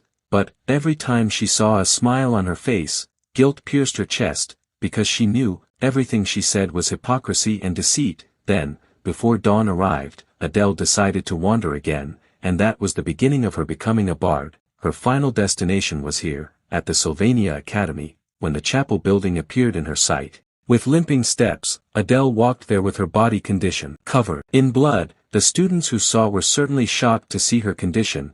They asked about what happened to her. At first, she didn't know exactly when the Saint Dragon would be resurrected, but now, she could predict when something happened exactly. She could even find her way to the chapel with her eyes closed. When she approached the chapel, Apostle Taldarek, who was guarding at the entrance, always said to her, "Outsiders are forbidden to enter." When she heard that, Adele then rolled up her sleeve and showed him the sign of the blessing of the sacred law. Taldarek was certainly surprised to see the sign of the blessing of the sacred law on her hand. While they were stunned, she then entered the chapel. There, she saw the Telos apostles who were already on standby in battle formation, and in the center of the room, there was a box containing Velbrok's ancient Fong necklace. That was the item they used to resurrect the Saint Dragon's soul. Adele had tried to persuade Verdio and the apostles again and again, but they never listened. The fact that they didn't even bring Clarice from the Trix Hall showed that they probably thought that the Saint Dragon was just a being from a fairy tale and would not threaten them. It was their arrogance that later destroyed them. When their plan succeeded and the Saint Dragon was successfully resurrected, they then frantically sent someone to the Trix Hall. In the end, what they were really looking for was a saintess who could save them. They needed the sacrifice of a saintess with enough divine power to satisfy the Saint Dragon's hunger. If the saintess gave her life on the life sacrifice formation engraved on the floor of the chapel, Velbrok could be sealed again, and all of that would end now. That's what Adele thought at first. After thinking about it, Adele then knelt on the life sacrifice formation. The formation then reacted, and Velbrok's ancient Fong necklace then floated in the air. The necklace absorbed everything in the formation and seemed to accept her sacrifice. Adele's body was constantly wounded and bleeding from the violent reaction she received, but Adele comforted herself that this was okay. Although her life was indeed short, but it was not without meaning. Everything was built on lies. But Clarice still looked at her with those shining eyes, although Adele was ready to die at this time. But what she did not anticipate was the blessing of the sacred law that tried to protect her from the necklace, and pushed the celestial magic within her to the limit. Powered by the divine power that Adele has, celestial magic then wrapped the world's time in time loops, again and again, with the number that she could no longer count. Time continued to spin, and spin again. In the previous time loop, she was surprised by the appearance of Clarice. This incident was different from the previous time loops, but now, the divine power she had was almost exhausted. Adele estimated, her divine power may only be enough for 1 or 2 more time loops, at most 2 or 3 more times, and when her divine power finally runs out, this time loop will also end. With a limping step and the wounds on her body getting worse with each time loop, Adele then stepped her feet once again into the chapel. But, something different then happened. Before she could enter the chapel, someone suddenly stopped her, with a look that looked like a desperate person. Adele then confusedly looked at that person. That person was Ed. Ed asked her if she wanted orange juice or just cold water. Adele was really confused why Ed was here. At that time, when Adele was trying to convince them, Verdio, with a sharp look asked her, "So, you said that we will not be able to stop the Saint Dragon, do you think I will believe your words, after all you did, with the apostles of Telos flying around the room, with their white wings spread out so beautifully like a dove's?" Verdio solemnly told her, "Today, our order will make a miracle, and humanity will once again bow before our God, the God of Telos." Adele against the arrogance of the order and the resurrection of the Saint Dragon. After listening to Verdio's words, Adele realized that trying to convince them was futile. The only way to stop both of these things was to offer the saintess life as a sacrifice at the sacrifice formation. Adele's eyes narrowed at the thought, and Clarissa's face then once again appeared in her mind. The smile on her face gave rise to a feeling of guilt that gnawed at Adele's heart. It was also what made Adele decide to sacrifice herself in place of Clarisse. She did not regret it, because she felt that this was the responsibility she had to carry from the beginning,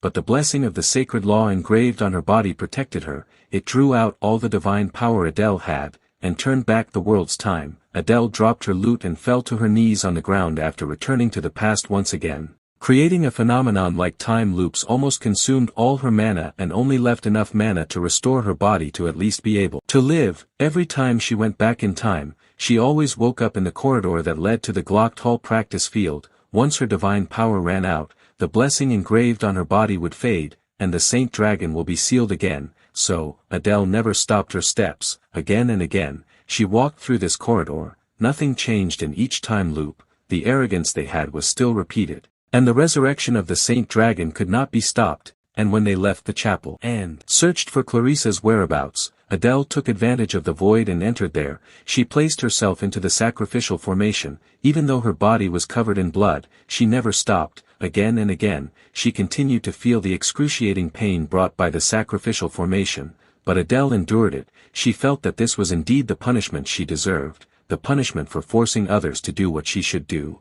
Somehow, after tasting death so many times, her heart felt calm. Adele happily thought that this would not last forever. Her divine power did not have no limit. After thinking that, Adele then picked up her dropped lute, and walked back through the corridor. She had given up on persuading Verdio. She realized that she could not stop him. As Adele hobbled through the corridor and left blood stains on every step, she suddenly stopped and clenched her hands tightly. Her hands shook violently, which showed the strong emotions that were in her heart at the moment. With a determined look, Adele thought, "This time, once I arrived at the chapel, I will not hesitate to surrender my body to that sacrificial formation, in order to stop the resurrection of the Saint Dragon, and erase all the tragedies that will happen before the Saint Dragon appears." But, when she almost reached the chapel, she was suddenly stopped by someone. Adele was naturally confused by that.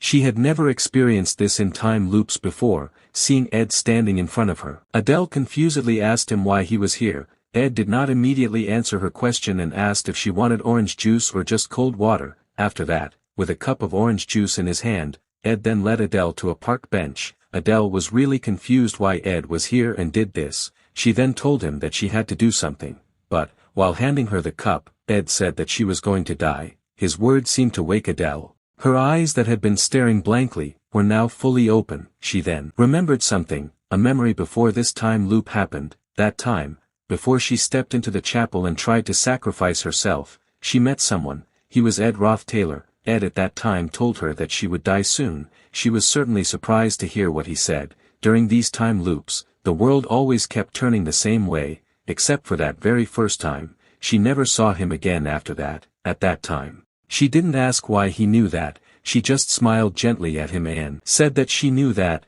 This time, she also answered with the same answer. The conversation at that time was like a distant memory for her, and here she was, back to when it all started. Nothing had changed. Adele felt that it was time for her to end this conversation and leave immediately. It was time to end all this. But, hearing her answer, Ed asked her if that was all. Adele was then confused by his question. With an annoyed look, Ed said that he didn't know what was going on, but, even though she already knew that she was going to die, but was she just going to say that? Hearing that, Adele hesitantly replied yes. She was really confused at the moment. She had already said the answer, so why did he insist on this? She said that she had to leave immediately. Ed could only sigh at her words. He then asked her once again if that was really all she wanted to say. Hearing that, Adele said that she didn't have anything to say anyways. In this time loop, she had confirmed it many times that she was going to die. It was a fact that she had known for a long time. Even then, there was nothing else she could say. When Adele was remembering her old memories, Ed's figure continued to haunt her and asked her if that was all. Her heart suddenly became hesitant when she heard his question. Maybe yes, she really wanted to say something, but, instead of saying, she sang a song, and Clarice smiled as she listened to the song. She felt that it was enough, but Ed's figure continued to haunt her in her memory. He again asked if that was all. Hearing Ed ask her that repeatedly, Adele frustratingly said that it was enough. Anyway, it was enough. She seemed to be fed up with it and asked him to leave her alone. But, when Ed once again asked her if it was just that, Adele was then surprised when the scene of her childhood suddenly appeared in her mind. It was the moment when her father left her. Looking at her father's lonely looking back, Adele smiled a little. She felt that her father must have gone through a lot of hard things, but, her eyes then widened in surprise, because her father's figure was suddenly replaced by Ed's figure now. Ed again asked her if it was just that, but not long after that, she then returned to see the figure of her father who was now turning towards her with a doubtful look. This made her unable to distinguish whether it was just her imagination or not. Amid Ed's questions that continued to ring in her mind, Adele then could no longer hold back her tears. Behind the back of her father who hesitated for so long, the words she wanted to say in the end were not "you went through a lot." Adele was filled with sadness and regret when remembering that. She wanted to shout desperately and ask her father not to leave her. Adele's hand holding a cup of orange juice trembled violently when thinking about it.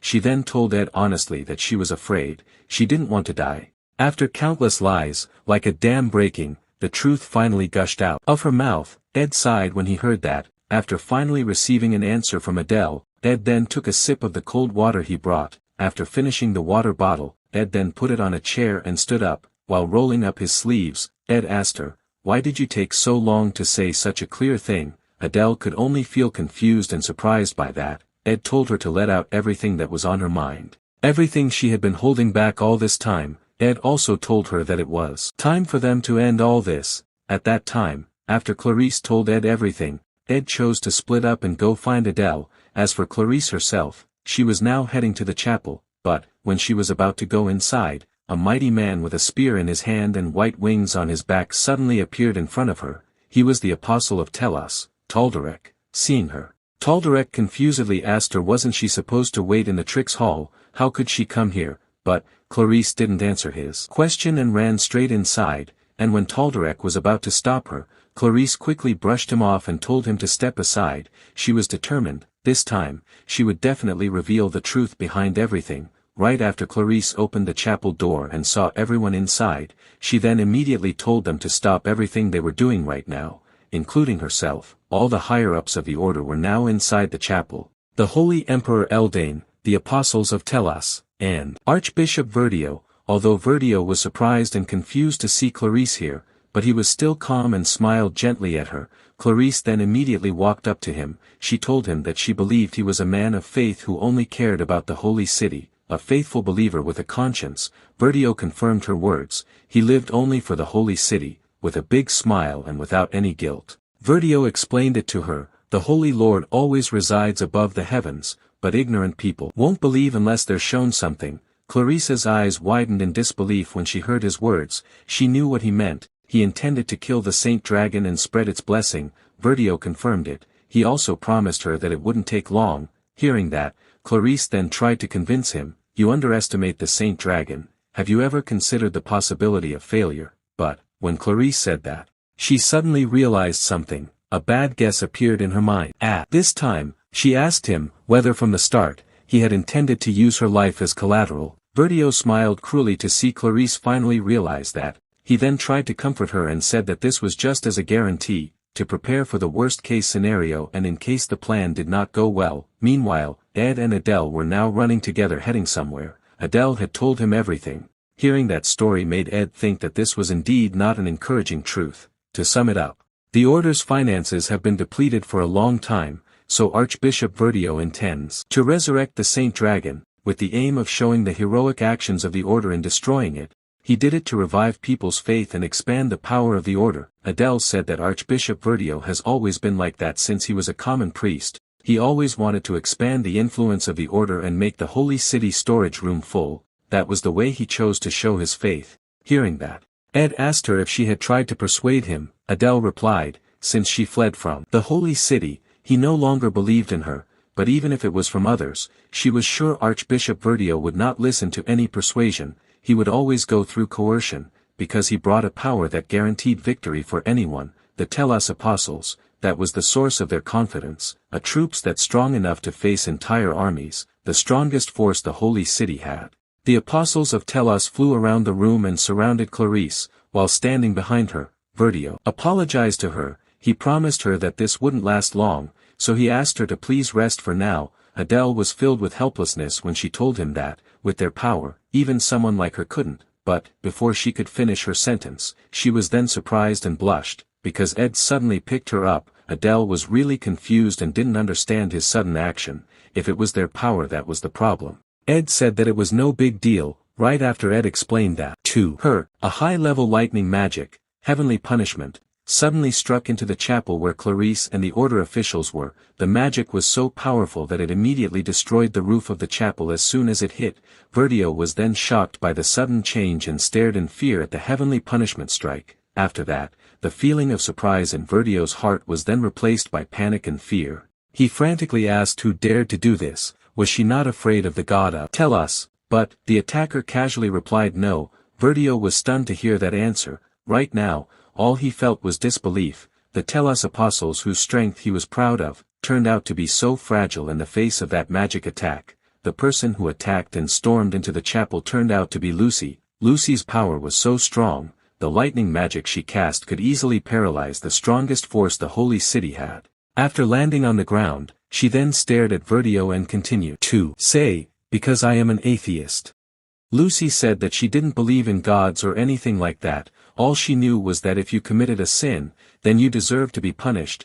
Verdio was then shocked and angry to hear that their actions were considered a sin. While throwing one of the apostles she had strangled, Lucy asked, weren't you the one who wrote it on your relics and shrines? Verdio's eyes widened in disbelief when he saw her actions. Lucy considered their actions as an act of arrogance. After that, she then concentrated her mana into her palm. Seeing that, Verdio frantically asked why they were silent. He told them to show him the power of the god of Telos. Hearing that, the 8th Telos apostle, Linos, and the 2nd Telos apostle, Reuben, then immediately directed their attacks at Lucy. But, even though she was currently fighting against the church's strongest force, the apostles of Telos, Lucy's eyes did not make a ripple at all when she saw their attacks, even a little sleepy, and when the arrow shot by Linos almost hit her, and Reuben who was already right behind her and was about to launch his attack, Lucy did not feel panic at all. She then casually snapped her fingers. The two of them were not a threat to her at all. She was able to deny their attacks with a mere flick of the finger.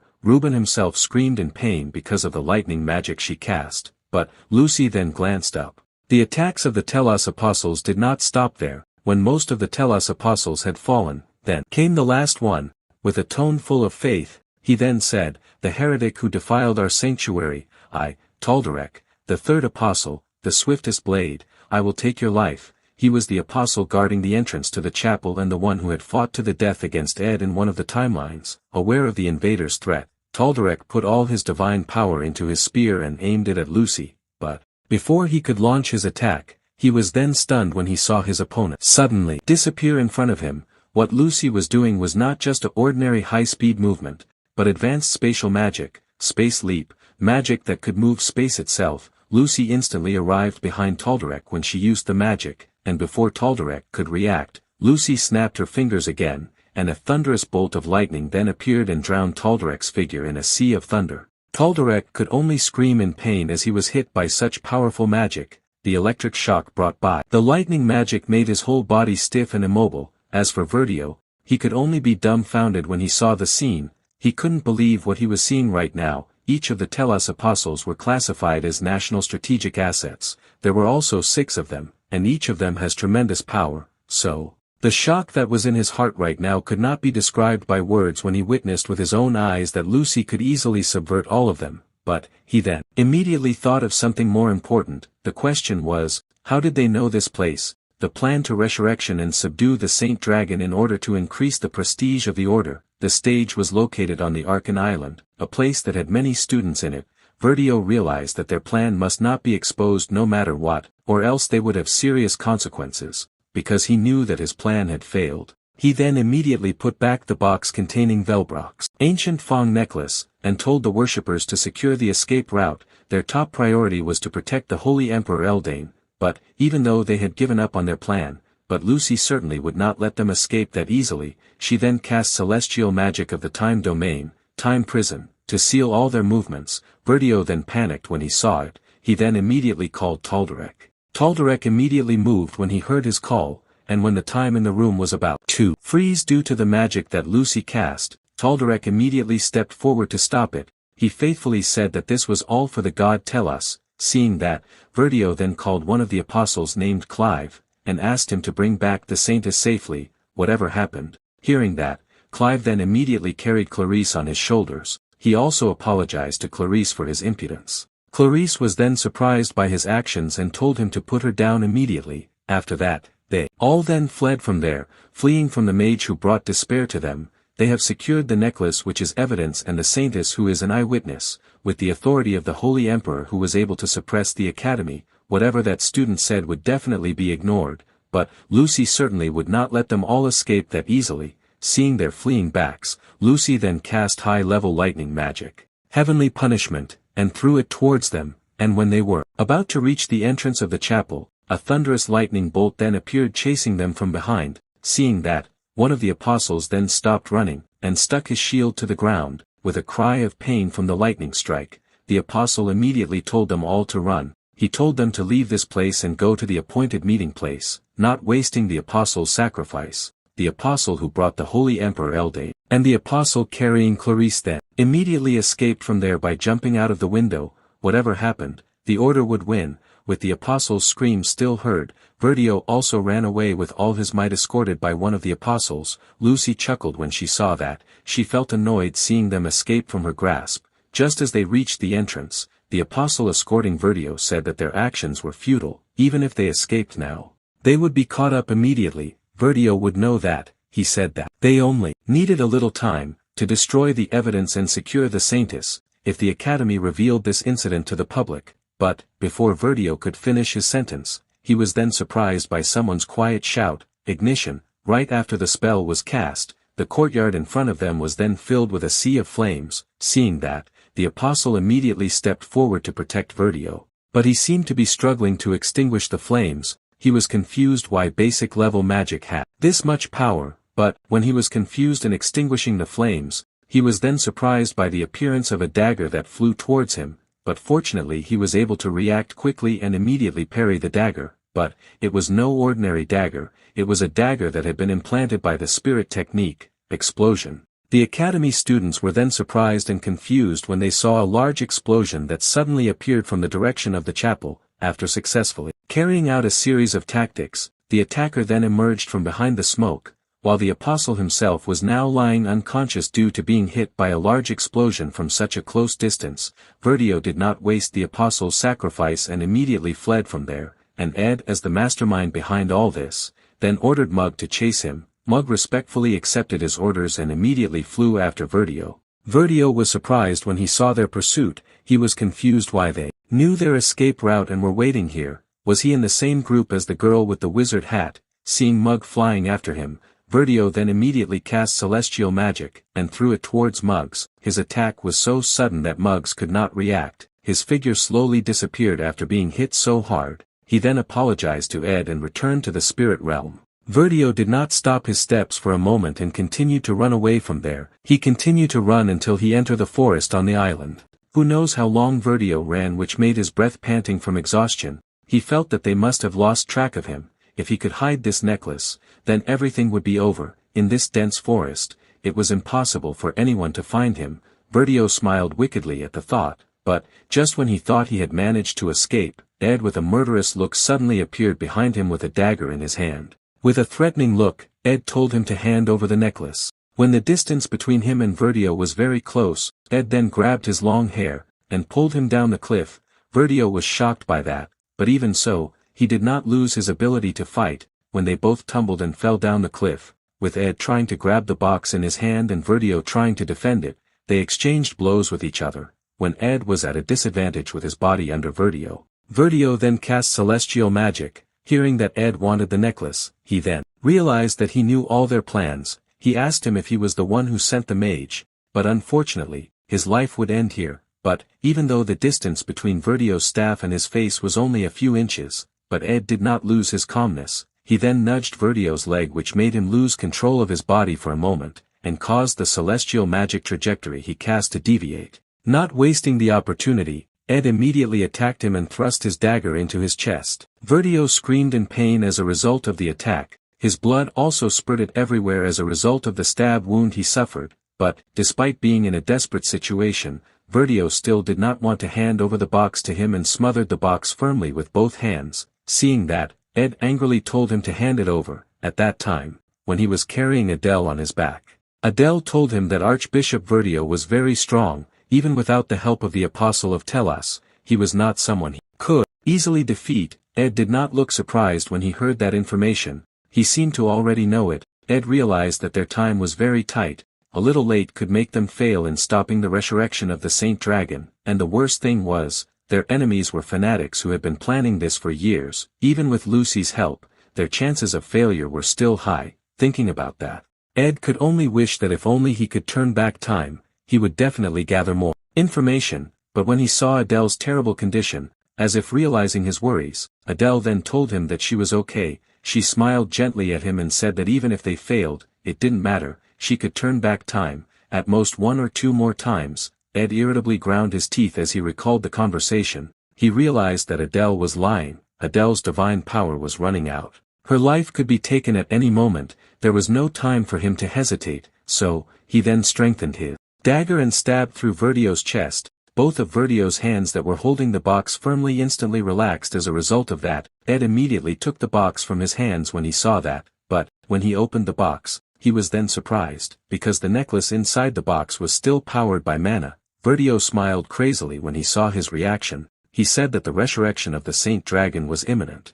All the apostles had fallen, now only the Saintess could stop it. Then, everyone would know the majesty of the god of Telas. Verdio's eyes bulged like crazy when he said those words. Right after that, the necklace suddenly floated in the air with the fluctuation of mana around it getting stronger, until finally, there was a very powerful mana explosion that enveloped the forest where they were. It was the phenomenon of the resurrection of the Saint Dragon. Seeing that, Ed now understands. In order to prevent the seal from being destroyed, he must subdue Archbishop Verdio and take the necklace away from this island. But the problem is, no one will remember this incident. So he must pass on this information. Adele must sacrifice herself once again, but even if she manages to reverse time, if he cannot pass on what he knows, they will only fail again. Ed feels annoyed with himself at this time, even though he has listened to Adele's determination, but in the end he cannot stop this. With a blank stare, Ed wondered if he was late again, but, while Ed was questioning himself, someone came to ask him, so what if a little late? That person was Lucy. She seemed to fly here immediately when she saw the mana explosion, but, Ed did not have time to talk to her. He then asked her to convey the information he got quickly, Adele or Clarice, whoever between the two of them. He asked her to tell this, but, Lucy did not comply with his request and instead invited him to sit under the tree. Ed was confused by that. He confusedly called her name and said that she had to hurry up and relay the information he had gotten, but, with a flat face, Lucy immediately refused his request. Ed was certainly confused and shocked by her answer. Lucy calmly said that it was not necessary, she did not need to go there personally. When Ed was confused about what she meant, Lucy asked him, "Don't I just have to deliver a message to the Saintess and that girl named Adele?" When she said that, Lucy tore off a sheet and wrote a message using her magic. It was the message Ed wanted to convey to Clarice and Adele. "We need to take Velbrock's ancient Fong necklace and get out of the chapel as fast as possible. Verdio will try to cover up the incident using the church's authority." After writing that, Lucy then sent the sheet containing the message flying away, and when Ed amazedly looked at it, Lucy told him that not only the mana but his instincts in terms of magic were also amazing. If he kept working, someday he would also be able to do this. After finally solving the problem he was worried about, Ed then thanked her, but even so, Ed did not look so happy, because he knew that this was not over. Shortly after that, a very powerful shock then appeared which surprised him. This was the shock caused by the resurrection of the Saint Dragon. It might be more accurate to say that the Saint Dragon had been resurrected again. There, sitting under a tree in a forest, the two of them could fully see the form of the godlike creature, but Ed was neither worried nor panicked at this time. Because he already considered that his life in this timeline was over, now everything was exposed. Verdio would resurrect the Saint Dragon for the prosperity of the Order. He had conveyed every detail of the location, method, and escape route, but a piece of doubt suddenly arose in him, whether Adele, who was almost helpless to even stand up, could really turn back time again. Even if she managed to turn back time, the problem was time itself, with his memories of this timeline erased. Ed doubted whether he could rethink the plan faster than before, bypass all the apostles, steal the necklace, and leave the Arkan Island. While Ed was deep in thought and entered a state of self-doubt, Lucy, who seemed to realize his situation, suddenly called him. Lucy said that she had made a promise with that old man. She swore that she would save the academy from a critical problem at least once. Hearing that, Ed said that he remembered that. She had said that to him. Lucy confirmed it and explained it to him. So, if time is indeed going to keep turning back, I must have gone charging at that dragon every single time. Hearing that, while watching the shower of dragon scales released by Velbrock, Ed said that he also felt that it would definitely happen like that. Lucy continued, I came to this academy to fulfill the promise I made with that old man. Maybe this is the moment I've been waiting for a long time, and now, that long wait is now finally over. If time keeps turning back, that means stopping it is a futile act. Hearing that, Ed confusedly asked the meaning of her words. While hugging his body, Lucy said that she would rather die in his arms. After all, they would forget all this, right? These memories would never come back again. Ed agreed with her words. He also felt so. Hearing that, Lucy continued, therefore, while here, let me say the thing that I always wanted to say, but never dared to say. Faced with a hopeless situation,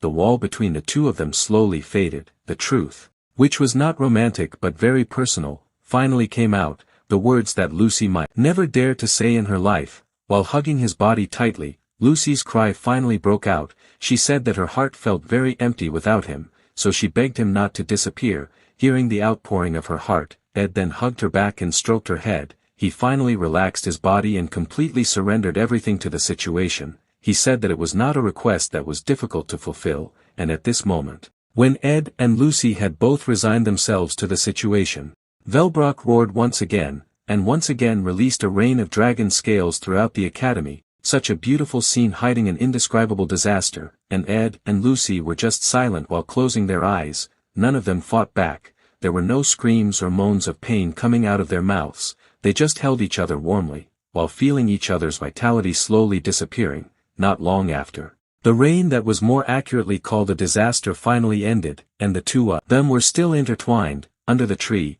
in an embrace that had cooled down. Time continued to pass. When the corpses of the two of them had cooled down, a very bright light then appeared, enveloping the entire earth. The timeline had been reset. Still in the same place and under the same circumstances, Adele limply opened her eyes. The divine power she had faded. Time could not be turned back, and she was no longer able to witness future scenes. She returned to being an ordinary human. Different from the previous timelines, Adele did not immediately stand up and head to the chapel. Only despair was in her at this time. In the end, they could not stop the resurrection of the Saint Dragon. Even so, being able to see Clarice at the end of her life, which even though it was painful, made her feel happy. She hoped to see her smile, even if it was just a lie. She really wanted to sing for her. On the contrary, meeting Ed Roth-Taylor was a nightmare for her. Thinking that she wanted to live even for a moment destroyed her determination.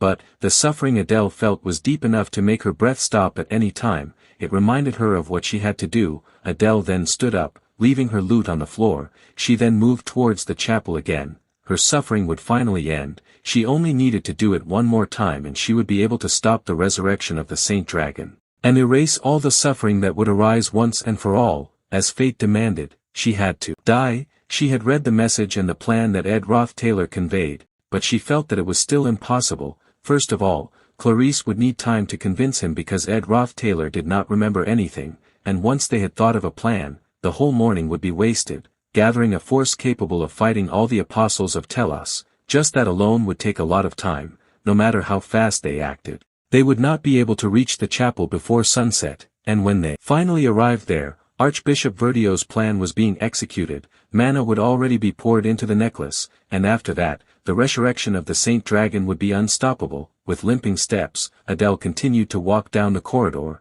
The sun was beginning to set, which made her shadow lengthen.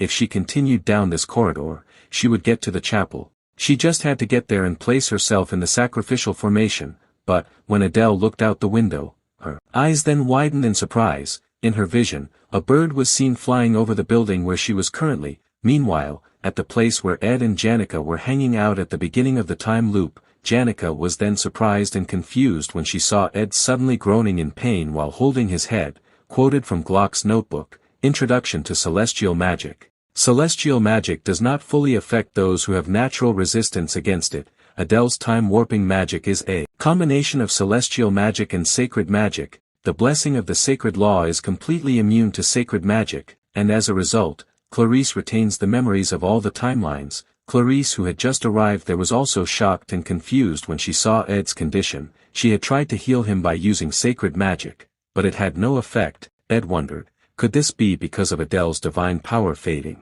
Or was it because he himself had learned celestial magic? Right after the time loop occurred, the celestial magic on his body resisted against Adele's magic, and as the price he had to pay, he felt all the memories and sensations he felt from all the timelines that had not disappeared from his memory. Ed cried out in pain when he felt the sensation of death many times. He gritted his teeth so hard that blood came out. He felt that his head was about to explode. Janica and Clarice, who saw his condition, certainly felt worried about him, but Clarice was then surprised when Ed suddenly firmly held her hand that was trying to heal him. With a sharp gaze, Ed said that this was a race against time. Meanwhile, inside the chapel, Verdio happily said that the Saint Dragon would soon resurrected by the grace of the god of Telos. With a tone full of faith, Verdio then invited the congregation to make the order triumph once again, but, right at that moment, an invader suddenly appeared and destroyed the roof of the chapel. The invader flew using a bird-shaped spirit and headed towards Verdio. The invaders were of course Ed and Janica. Right after Ed received the memories from the previous timelines, he then immediately told them to go to the chapel as soon as possible, as fast as they could, to grab the necklace. Right after Ed landed on the ground, he didn't say anything and immediately grabbed the necklace that was in the box, with Velbrock's ancient Fong necklace already in his hand. Ed did not immediately leave and stood there while staring at Verdio. Verdio was then surprised by the sudden change. He asked who he was. He then asked the apostles to catch him. Hearing that, Linos then immediately moved and shot several transparent arrows at him. Ed's situation looks very dangerous at the moment, because now he is being confronted by an apostle's arrow shot.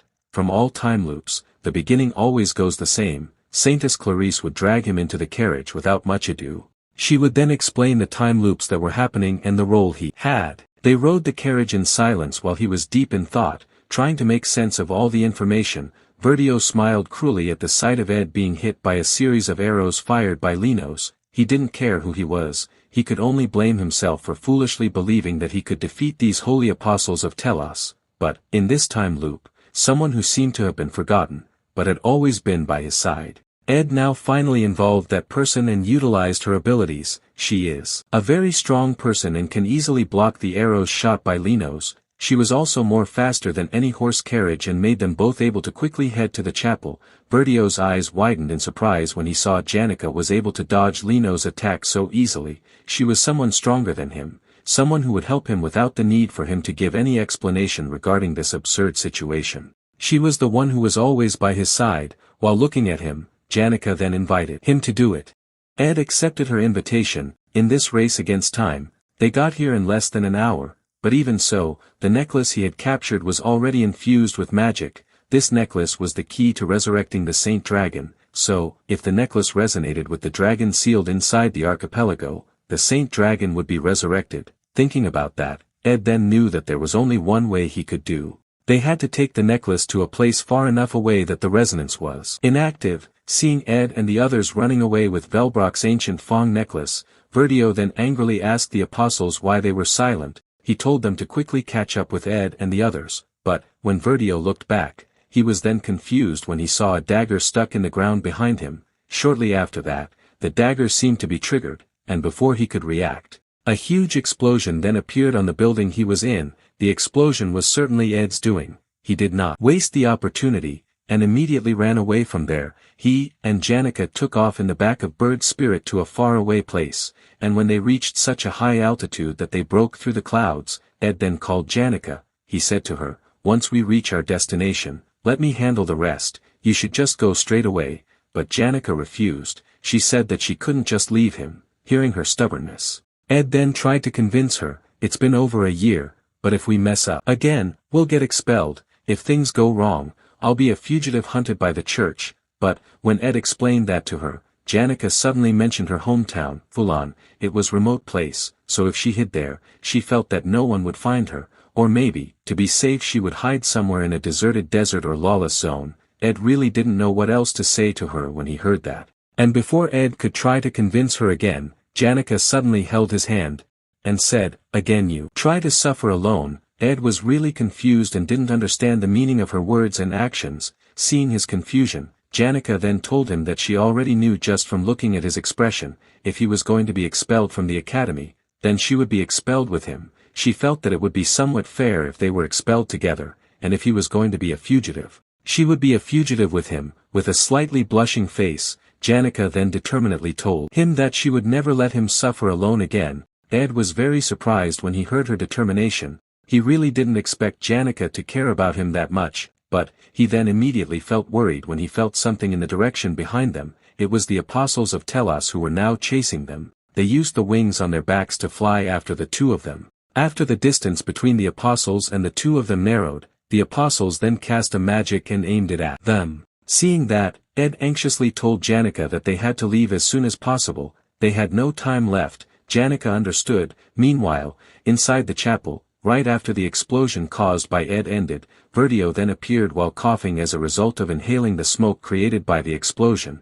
But, he was then surprised when he heard a shout from someone telling him to move aside, and when he turned to the source of the shout, he was then shocked when he saw Clarice, who was there. Clarice's breath was panting, which indicated that she had not stopped running to get here. At that time, right after Ed received all the memories from all the timelines, he immediately told Clarice that there was only one thing she could do. Clarice could only feel confused by that. Ed told her that he already knew she had remembered all the timelines that happened and understood everything that happened in it. And when Clarice was surprised and confused by that, Ed explained to her that when later he did everything he could to stop the resurrection of the Saint Dragon, he begged her to stop Archbishop Verdio.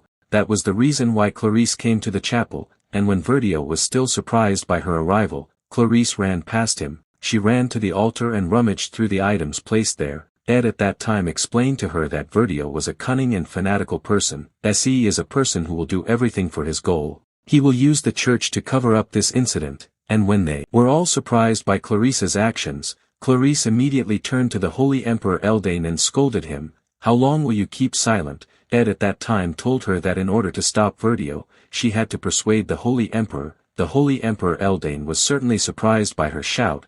Clarice told him that he had to immediately revoke the position of Archbishop Verdio. And while both Clarice and Ed were trying to stop the disaster that was about to happen, some of the main characters are completely unaware of the commotion that is currently happening. They are still busy with joint combat training. Clebius was surprised to hear from Elvira that Taylor was competing against Wade. Elvira was pessimistic about Taylor. Wade was a difficult opponent, so she felt that Taylor would lose. In the sky above the two of them, Ed and Janica are currently flying to avoid the pursuit of the apostles while avoiding the attacks they threw. Janica was really surprised by the speed of the apostles, whereas 10 minutes ago they were just standing and staring blankly at the Glocked Hall. But, while they were flying while avoiding the various attacks thrown by the apostles, a very many wind blades suddenly appeared and flew towards them. Ed then felt anxious and panicked when he saw it. He realized that they would not be able to avoid this one attack, but fortunately before the attack could hit them, Ed and Janica had already dropped from the bird spirit they were riding.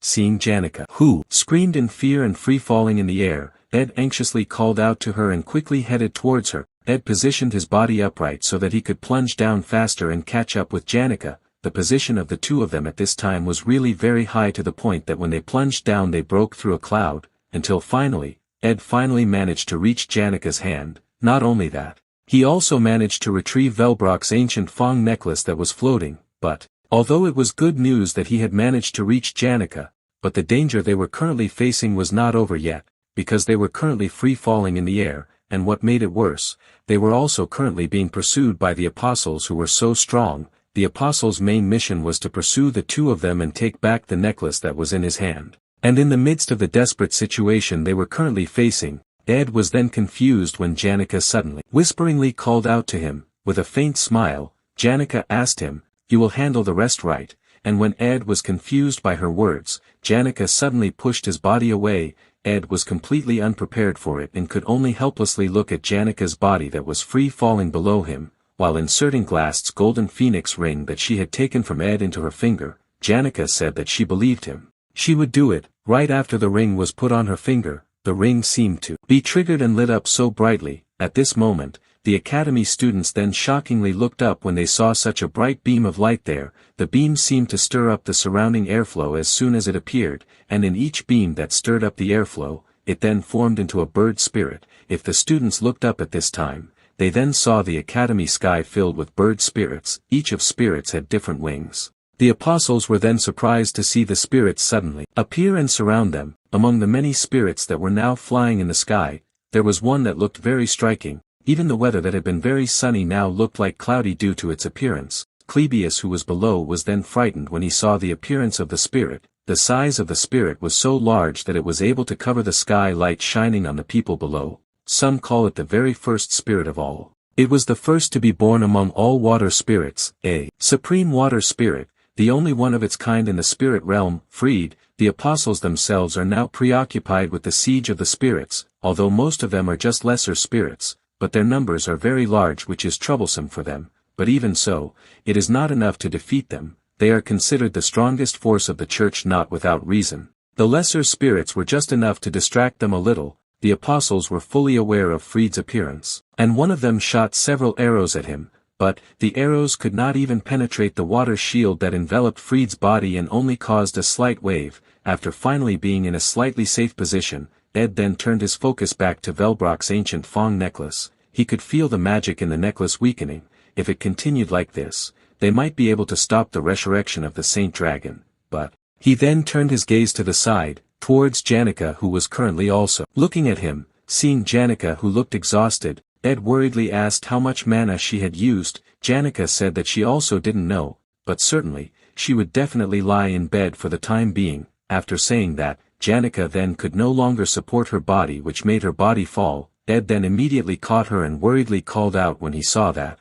While checking her body temperature, Ed asked if she was okay. Janica's vision became unfocused when Ed suddenly held her body. She then asked Ed to stop. Her fever became worse. Meanwhile, when the apostles faced a dead end amidst the siege of the spirits, one of the apostles then said to Taldarek that they had no other choice but to go for the main body. Taldarek immediately knew what he meant after hearing that. After that, the apostle then said to him that they would open the way. Right after the apostle said that, the apostles then focused their attacks in one direction. Taldarek did not waste the opportunity they created and quickly headed towards Freed. Taldarek's movements were really very fast, as if the light itself was moving. He was an apostle known for his speed, and along his way towards Freed, he slaughtered so many spirits that were in his way. Once he reached the upper body of Freed, where Ed and Janica were currently located, Taldarek angrily asked her if she was the one who ordered all these spirits. Her actions were too dangerous. He didn't like killing, but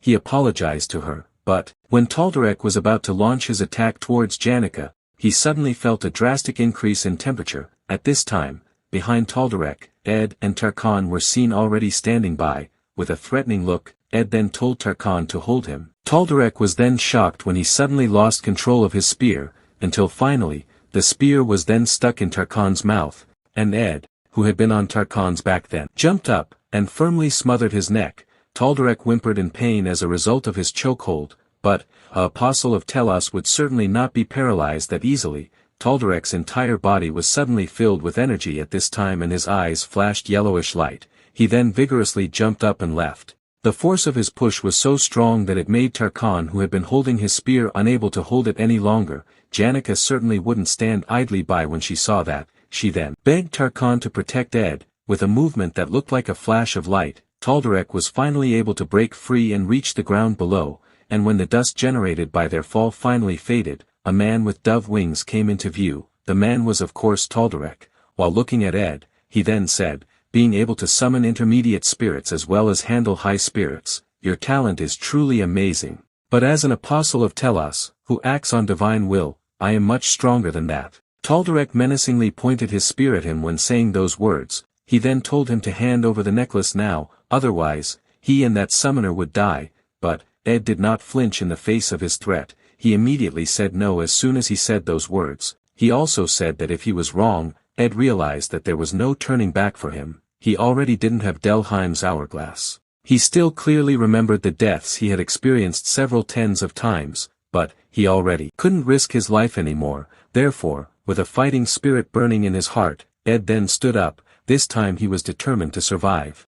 They are now outside the Arkan Island. It makes Ed can feel the flow of magic in the necklace began to weaken. Even so, to be safe the necklace still has to be taken further, otherwise, the Saint Dragon will still be resurrected, and what makes the situation worse is now, the person he is currently fighting, the third apostle of Telos, Tal'Dorek, the swiftest blade. He is probably the strongest opponent Ed has faced until now. The reason why Tal'Dorek got the nickname the swiftest blade is because of the skills he has, high-level sacred law magic, holy vessel awakening, using the sacred law skill, converts all magic power into physical energy. By using this skill, he can move as fast as lightning. Ed remembered that Tal'Dorek had used this against him in several time loops before. Tal'Dorek's top speed was able to surpass the speed of sound. Tal'Dorek moved very quickly and was able to close the distance from him in an instant. Tal'Dorek's speed was really very fast. Ed realized that avoiding his attacks by relying on Eye Sense alone was impossible. He didn't even have time to blink, and Tal'Dorek instantly arrived behind him. But, facing Tal'Dorek's attack that was about to hit him, Ed suddenly closed his eyes. Ed realized that he would not be able to see his attack, so, when Tal'Dorek forcefully thrust his spear towards him, and when the spear almost cut off his head, something inside Ed suddenly triggered, and a wolf-shaped whirlwind then formed protecting his body. It was the blessing of the wind. When receiving an unexpected attack, the blessing would launch a strong gust of wind that made the enemy fly away. Even someone like Tal'Dorek was unable to withstand the push created by the blessing. This was a counterattack that he could only use once at a time. Ed realized that he could not waste the slightest opportunity. He had to aim for that small gap. He then cast intermediate fire magic, focused explosion, and threw it at Tal'Dorek. The combination of his attacks succeeded in knocking Tal'Dorek back, but the attack could not knock him down and could not even make him seriously injured. It only made him angrier. Ed was not surprised to see that. He realized that this was indeed his weakness. He always lacked firepower, but he wasn't fighting alone. Tarkhan then stood behind him and said to him, "If it's about firepower, you can count on me." Tarkhan is a high-level spirit. He's impervious to magic, and has overwhelming firepower. With just a burst of his fire breath he was able to scorch the lush forest in front of him. But, such a powerful attack was not enough to even hurt Tal'Dorek. He was able to avoid his fire breath by jumping upwards. His jump was so high that Ed could only see his small figure in the sky. After that, with a speed that could not be seen with the naked eye, Tal'Dorek then forcefully thrust his spear into Tarkhan's head. Tarkhan roared in pain as a result of his attack. When viewed from a broader perspective, the attack Tal'Dorek launched was truly so powerful that it resembled a divine punishment. His one attack directly fell a high-level spirit like Tarkhan. Just before returning to the spirit realm, Tarkhan regretfully apologized to Janica. Janica should be controlling a high-level spirit right now. The magic she gave Tarkhan must have also reached its limit. This is the worst scenario for Ed, because he faced someone as strong as Tal'Dorek alone. Even so, Ed did not retreat. When Tal'Dorek stood back up after launching his attack, Ed was preparing his attack. He then took aim, and fired several water arrows at him.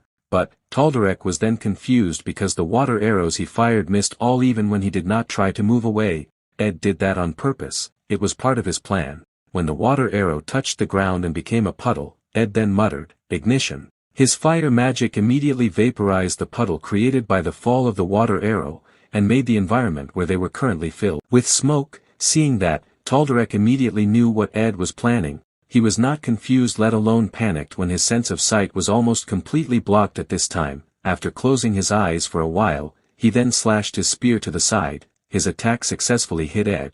It seemed that this kind of trick would not work against Tal'Dorek. This kind of trick was too obvious to him. The attack slashed Ed's chest which made blood flow directly from the wound. This made Ed inevitably admit that Tal'Dorek was indeed very strong, He could only think of one way for him to win this fight. Marilda, at that time, in one of the timelines, he sacrificed himself to restrain Taldarek's movements, and let Marilda finish the rest, but the price he paid was his own life.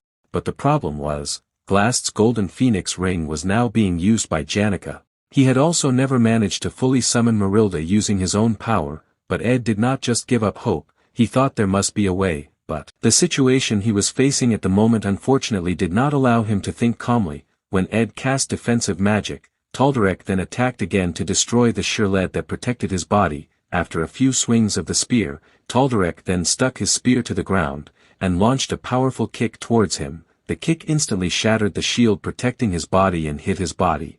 Ed spit out a mouthful of blood as a result of the attack. A little despair appeared in his eyes at this time. He wondered if there was no other way. Taldarek's kick was really so strong that it threw Ed far back and broke the rock wall he hit. The attack almost broke all of Ed's bones and made him unable to stand up. Seeing that, Taldarek did not stop his attack. He then thrust his spear towards him in order to take his life. Ed could only stare helplessly when he saw that. He really couldn't do anything else at this time. And when Taldarek's spear was about to hit him, the familiar sensation reappeared, rushing up to his brain. It was the sensation of death. At this time, his memories from the beginning of his time travel until now suddenly appeared in his mind, from him constantly dying in Clarissa's arms, to him trying to survive in the northern forest as a result of being kicked out of the dormitory. Those memories kept replaying in his mind, running in reverse. Suddenly, Ed realized something. And just when Taldarek's spear was about to pierce his head, he was then shocked and confused because he could not move his spear any further. When all his memories during this time travel were played in his mind, Ed realized something. Whether it was celestial magic or resonance with spirits, the way to learn magic was not much different, and at this time, Taldarek suddenly felt something from behind him. In these time loops, he had faced failure many times, memories piled up with courage and determination. Desperate struggle without giving up, a history of seemingly meaningless effort, until finally, Ed had now finally managed to summon the full manifestation of the high-level spirit, Marilda. The reason why Taldarek was unable to continue the pace of his spear was because his wings were currently being bitten by Marilda. Taldarek grimaced in pain from the bite, but, when his attention was distracted by Marilda's sudden appearance, he then felt something from the direction in front of him. It was Ed who forcefully hit his head against his head. The reason why Ed could summon Marilda was not because he was suddenly enlightened, it was simply because he had done it repeatedly until he mastered it, also known as repetition leads to mastery. The impact of his head made blood come out of Taldarek's mouth and made him growl in pain, but, it was not able to subdue him. He then counterattacked Ed and hit him right in the face. Not only that, he then took back his spear and launched an attack on him. No one can immediately do something well on the first try. No one can do it well from the start, and you never know if it'll even work out. But so what, was it even any different? Seeing the attack launched by Taldarek, Ed then ordered Mug to block it. Everyone fights to survive, for their own reasons, just to keep themselves alive, and when Taldarek was knocked back by Mug's attack, a pool of water suddenly appeared behind him and formed a water lioness. It was the intermediate water spirit, Leisha. And when Leisha bit Taldarek's wrist to stop his movement, Ed did not waste the opportunity she created. He then condensed the mana spear in his hand, and thrust it firmly into Taldarek's chest. Taldarek screamed in pain as a result of the attack. There are so many people in this world who are fighting desperately just to survive, fighting desperately among those people. Ed did not stop there because he could feel that Taldarek was still alive. He then used his fists to repeatedly attack him. His fists were now covered in Taldarek's blood as a result of the attacks he had launched, until finally, he then stopped. To survive, you need twisting and straining your body while gritting your teeth. Only after doing so, you can live. That was the situation Ed was in right now. He was facing an opponent that was almost impossible to defeat, but in the end, he was the one who had the last laugh. He then stood up and quickly left there, leaving Taldarek's body lying stiff on the ground. Ed realized that he didn't have much time left. He then reached into his pocket, and took out Velbrock's ancient Fong necklace. There were still things he needed to do at this time, when Ed managed to defeat Taldarek and survive. Meanwhile, inside the chapel, Clarisse glared angrily at the Holy Emperor Eldane and asked him, "How much longer are you going to stay silent?" The Holy Emperor Eldane could only look on in shock at her outburst. Clarisse told him firmly that he must immediately remove Archbishop Verdio from his position, but, while Clarice was convincing Holy Emperor Eldane, Verdio certainly wouldn't just stay silent. He respectfully called him and asked him, "You must have more confidence in me than a saintess who knows nothing, right? Aren't we all here for a better future of the order?" Clarice sneered when she heard Verdio say that she didn't know anything. She then exposed the vile scheme he had been plotting all along. "You intend to use Velbrock's ancient Fong necklace to resurrect the Saint Dragon, right?"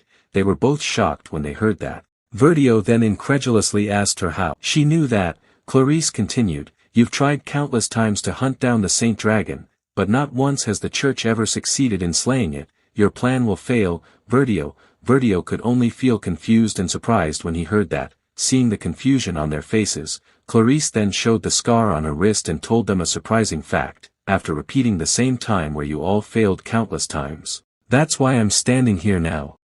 Clarice keeps unraveling the sinister plan devised by Verdio. After being trapped in time loops where you fail again and again, in the end, your only remaining choice is to sacrifice my life, the life of a saintess, in the sacrificial magic formation you created. Verdio is surely shocked to hear that Clarice knows all of this. Clarice continues, "If that is indeed the will of the god of Telos, then I will gladly sacrifice my life, but, so many innocent people who have lived their lives peacefully will die in vain due to the disaster you caused. If so many people are killed by the disaster caused by the church, who will still believe in us?" Clarice emotionally asks him that question. Hearing this, Verdio becomes anxious. He then tries to convince the Holy Emperor that no one will find out about this, so he need not worry, but, before the Holy Emperor can respond, Clarice tells him, "I stand here, knowing all the plans you made, and if I die, the people who helped me reach this point, and the ones I want to save, their melody of truth will echo across the entire continent. Soon,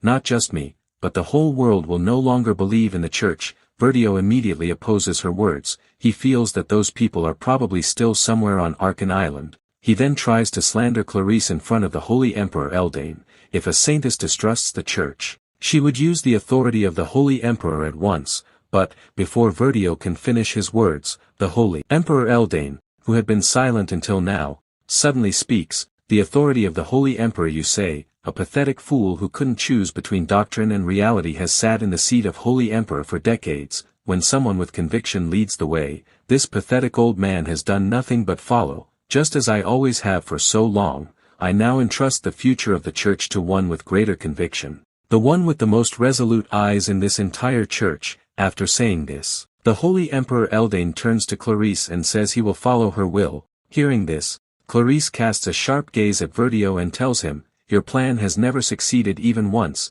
and this time, you won't even be able to start it." Verdio can only stand frozen upon hearing this. With the two highest authorities of the church facing Verdio, Clarice then says, "In the name of the Holy Emperor Eldane, the highest servant of the god of Telos, I, Saintess Clarice, hereby declare that Archbishop Verdio has been stripped of his position." But, right after Clarice declares this, she is then shocked and confused when she hears laughter coming out of Verdio's mouth. Despite the situation being heavily against him, strangely, Verdio laughs, with a face that looks like a madman. He asks Clarice if she thinks everything will change just because of that. He then tightly grabs Clarice's hand and drags her away from there. Clarice is certainly surprised by this. She asks what he is doing, with a cruel expression. Verdio explains, "As long as I prevent you from entering that sacrificial formation, no one will be able to stop the resurrection of the Saint Dragon. That boy has indeed taken Velbrock's ancient Fong necklace, but the apostles are chasing him now, so even if he's lucky and manages to escape their grasp, how far can he run in his condition?" Verdio's words are exactly what Ed is experiencing now. Although he managed to defeat Taldarek, his condition is truly dire with blood covering his entire body. Verdio confidently tells Clarice that the Saint Dragon will still be resurrected. Seeing his confidence, Clarice refutes his words. She says she will not let everything go according to his plan. Clarice then breaks free from Verdio's grip right after saying this. Verdio is shocked by this, but what shocks him even more is Clarice, who is now aiming at him, casting a spell. Clarice says that the one who held her hand and escaped with her is far stronger than a lowly human like him. Right after saying this, she then releases the spell she cast directly at Verdio.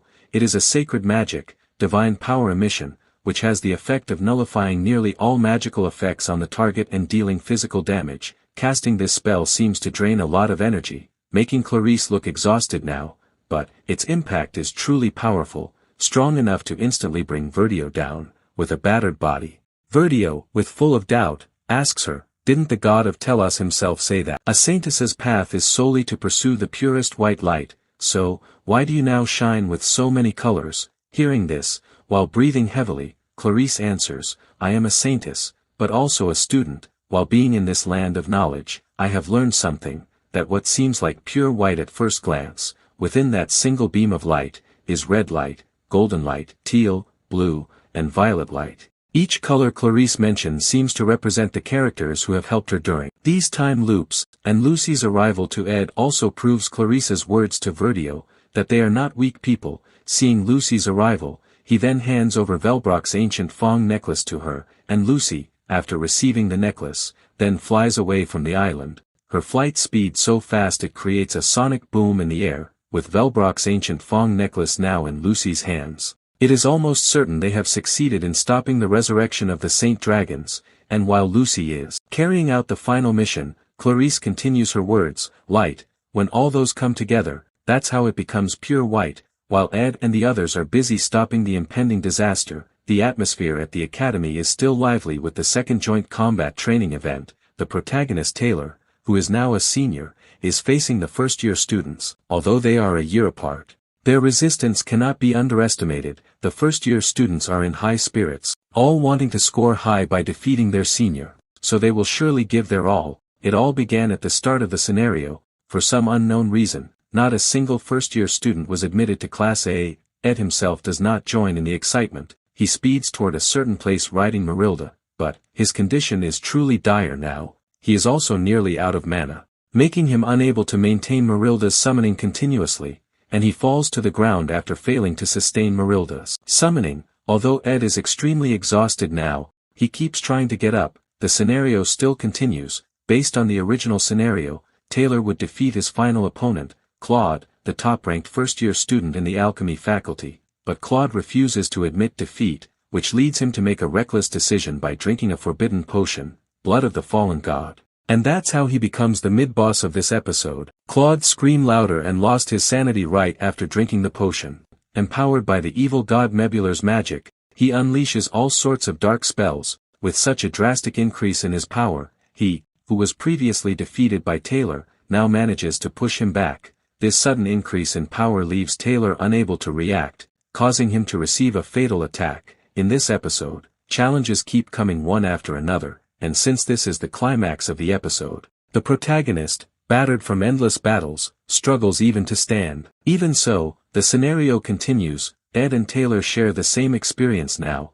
Although their condition is dire and they are mentally and physically exhausted, it doesn't bring them down. They then stand again, preparing to face the challenges ahead. Taylor realizes that the opponent he is facing now cannot be underestimated, so, he channels his mana into his sword and slashes through all the impure things summoned by Claude. Claude is shocked to see his attack, and before he could react, Taylor is already right in front of him, delivering a slash toward the dark magic protecting him. That slash is one of Taylor's signature moves, Elemental Slash. This move can now cut through darkness. With Taylor's current power, he can also cut through any elemental power, and while Ed is staggering toward a certain place with a body covered in blood, a powerful sword energy suddenly emerges from a nearby building, destroying its roof. It is the Elemental Slash delivered by Taylor. Ed doesn't stop his steps or even glance when it happens. Now it is Act 3, the second joint combat training episode. In the original scenario, this is roughly how the episode should end. After using Elemental Slash, Taylor finally defeats Claude and stops his rampage. He, who was once mocked as a failed swordsman, is now recognized by many as one of the strongest at the academy, and his victory is celebrated by professors, students, and his friends. Taylor raises his sword high to show his resilience. That moment is etched in everyone's memory, but unfortunately, that happiness is short-lived, because as soon as Taylor leaves the exam arena, something changes his mood 180 degrees. From a moment of joy to sorrow, he receives news of his friend's death. A poet and a prophet, someone who was fine just moments ago, mysteriously dies suddenly. At this moment, in the original scenario, Adele Saris was reported dead. As for how exactly she died, it was never clearly revealed in the game's story, but seeing her staggering toward the sacrificial formation in front of her, we can conclude something. and that's how the Adele character exits the story in the original story. But, as Adele is about to place herself in the sacrificial formation to stop the resurrection of the Saint Dragons,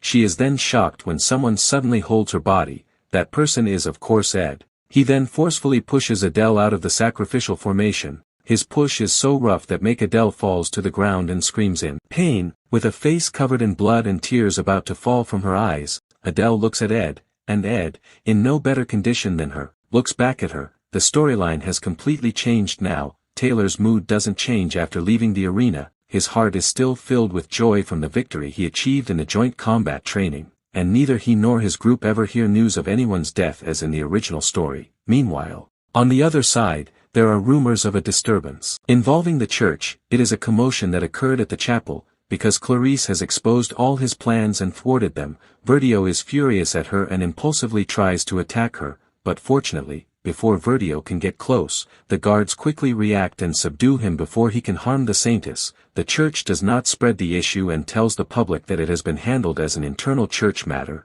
Therefore, the title of Saintess of Mistrust that Clarice received in the original story is now gone. The Saint Dragon also fails to be resurrected early, because Lucy has thrown the necklace, the key to its resurrection, far away from the island, and without the Saintess of Mistrust, the church's forces will never invade Arkan Island, and the Act 3 boss that rampages against them, Awakened Lucy, will also never appear. Lucy pauses for a moment while flying above the lake where she discarded Velbrock's ancient Fong necklace, while also watching the sun slowly set. A sudden desire arises in her heart at this moment. She wants to eat jerky. Perhaps many things happened earlier than in the original scenario, but the important thing is, the academy remains peaceful, without riots or disasters that kill many people.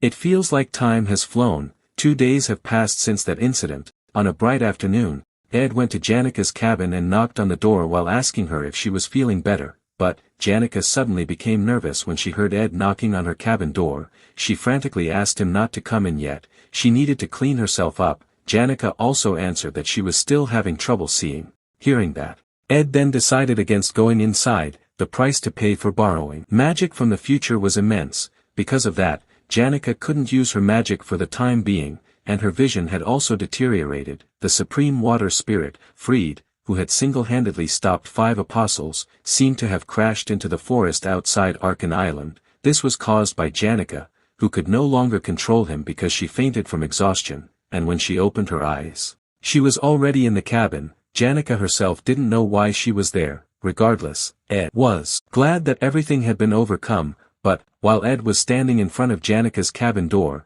someone approached him and said, "If something like this happens again, you absolutely have to find me first." Hearing that, Ed turned around and looked at the person. It turned out to be Belle Maya.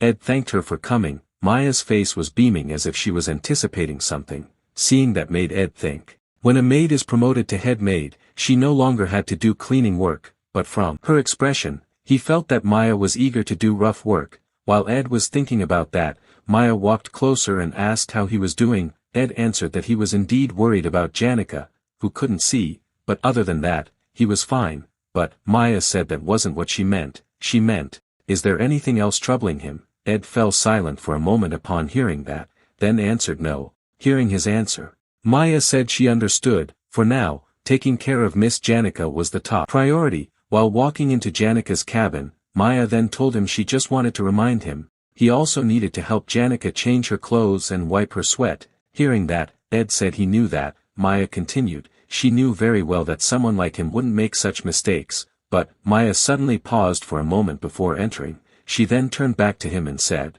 but aren't you at that stormy age of youth? If not now, then when would you ever make such a mistake? Sometimes I think it's fine to listen to your inner voice. But, before Maya could finish her words, Ed quickly closed the cabin door in front of him to stop her from talking. While turning around and walking away, Ed told her not to say strange things and then quickly go help Janika. But, Ed then paused for a moment when he heard Maya say that was a pity. Maya suddenly remembered something and said to him, you just spoke informally. Maya looked very pleased about it. Ed could only stand silently while feeling annoyed about it. He didn't respond to her at all. He then turned and continued walking away. After teasing Ed for a bit, Maya then entered Janika's cabin and checked on her condition. but she then got angry when she saw the room where she was. Leaving a patient in a dusty room like this was a form of crime. Her condition would be better if she were placed in the academy's infirmary. Maya immediately opened all the room's windows wide to let fresh air in. Ed was speechless with all the commotion, but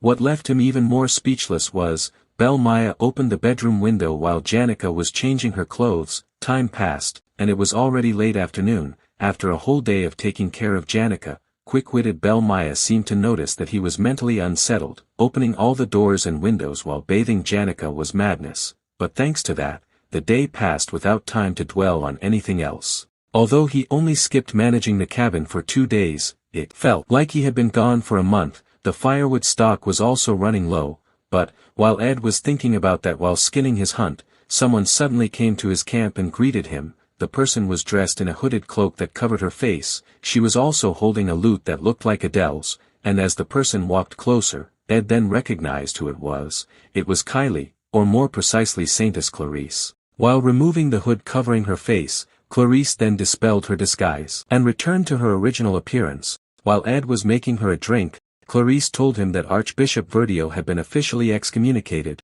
Hearing that, Ed said he understood. Clarice continued, "He's being escorted to the Holy See by the Holy Emperor and the Apostle. His punishment will be left to the Holy Emperor." Hearing that, Ed asked her if she still believed in the church. Clarice answered that the Holy Emperor had acknowledged his mistakes. She believed all this was only because of one heretical archbishop who managed to exploit the church's shaky authority. Perhaps this incident could be a turning point for the church to move in a new direction. She was willing to give them a chance. Ed only sat silently while closing his eyes upon hearing that, but he then opened his eyes again when he heard Clarice tell him that Adele had disappeared. She had used her status as a saintess to search for her whereabouts, but she couldn't find her anywhere. Ed asked, "Wasn't there something she wanted to tell her?" Clarice confirmed it. Initially she wanted to tell her everything she experienced after leaving the holy city, but now, Clarice paused for a moment. She then looked up while smiling and said that she just wanted to say thank you. She then pointed to the lute she brought and said she would leave it here, because Adele had traveled to so many places, she might make this camp her next stop. After making Clarice a torch, they then stood up. Clarice asked him if he would still stay at this camp during the summer break. Ed answered probably yes, because he had nowhere else to go. Hearing that, Clarice said she had a small request. Ed then looked at her in confusion upon hearing that. With a blushing face, Clarice asked if he could treat her as a junior from now on. Hearing that, while handing her the torch he made, Ed asked in confusion, "Hasn't it always been like that?" He meant, when he was with Kylie, he naturally treated her as a junior, but Clarice said that wasn't what she meant. With a sweet smile on her face, Clarice asked him not to hesitate to ask for her help if he needed it. She might not be able to repay all his kindness, but she would do everything she could to help him. After saying that, Clarice then walked away. Ed stood silently for quite a while watching her leave. He kept standing there until Clarice's figure disappeared from his sight. At that moment, the sound of the cabin door opening was heard. While walking out, she told him, it seemed she had to leave now. If she stayed here, she was worried she'd run into Clarice again. Hearing that, Ed then turned to her and asked if she was sure it was okay. The person turned out to be Adele. She had been hiding in the cabin while tending to her injuries. Adele said her divine power and celestial magic hadn't returned yet, but she could move now. But Ed said that wasn't what he meant. He asked if she was okay leaving without saying goodbye to Clarice. Adele answered yes. There were no more songs she could sing for her. Perhaps it could be said, she no longer had the courage to lie to her. If she thought about it again, everything started with lies. Her words about worshipping the god of Telos, the various stories about traveling the world she told, and the songs about freedom she often sang. All the songs she played with this lute were lies. Ed only listened to her story silently. Adele paused for a moment while gazing at her lute with a melancholic look, but Ed was startled, because Adele suddenly threw the lute into the burning campfire. Adele said she planned to explore every place she mentioned in the lies and the songs she sang to Clarice. It would be a very long journey, so she wanted to leave behind heavy baggage. Until now, her journey had always been about escaping fate, but this time, she would go on a real journey, not an escape. Hearing that, Ed asked in confusion what the difference was. Adele paused for a moment upon hearing his question. She then smiled faintly and said, "If I had to say, perhaps because now I have a place to return to. I have to return in 3 years, because I don't want Clarice to graduate before I come back." and when my journey ends, I want to return here and play a new song I've written." Hearing that, Ed said he would help her choose the perfect wood for her new instrument when she returned. Adele chuckled upon hearing that. She wondered if she should return in 2 years instead, but Ed suddenly asked her one thing. Was that all? Adele's smile vanished upon hearing his question. She knew exactly what he meant. Ed continued, "You've lost your magic and divine power, which means you can no longer see the future. The future you knew ends here. Now, you're going to places you've never dreamed of, starting a new journey without knowing what will happen next. You can no longer do anything about the predetermined scenario. And it's possible you'll face a future worse than you imagined." Ed seemed to be recounting what he experienced in this world while saying that to her. Ed then looked at her and asked, "After understanding all that, aren't you afraid?" Adele fell silent upon hearing his question. She then honestly answered that she was afraid, but she then turned around while carrying her storage bag. With a wide smile, she then asked him, "But isn't that exciting?" After saying that, Adele then walked away with confident steps to face the unknown challenges. Time passed, and the dark night arrived. With only a sliver of moonlight and the faint glow of fireflies, many things had changed. Just now, he spoke with a girl who was supposed to be dead in the original story. He wasn't talking about the scenario, but the moment of choice shaped by limited time. Right after Ed defeated Taldarek, he was faced with 2 difficult decisions. Should he leave Arkan Island to prevent the resurrection of the Saint Dragon? Or should he stay here to save Adele? At that moment, he chose to stop the resurrection of the Saint Dragon. In other words, he decided to sacrifice Adele. If Adele's divine power had weakened, and if Lucy hadn't remembered her memories during the time loops as he had experienced, he would surely have decided to leave Adele for his own survival. Ed wasn't hypocritical and admitted that he was indeed that kind of person.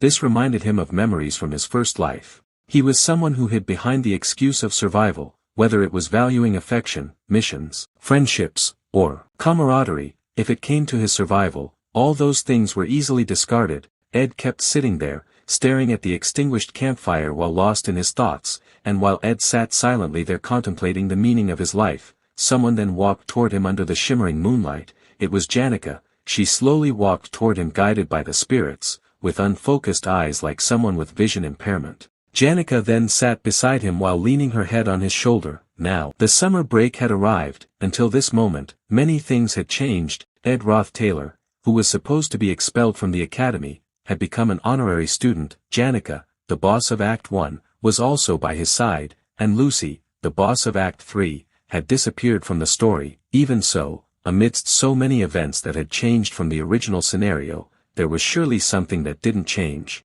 Whether it was altering the Fixek's fate or turning a blind eye to someone's sacrifice, whatever it was, Ed was determined to survive.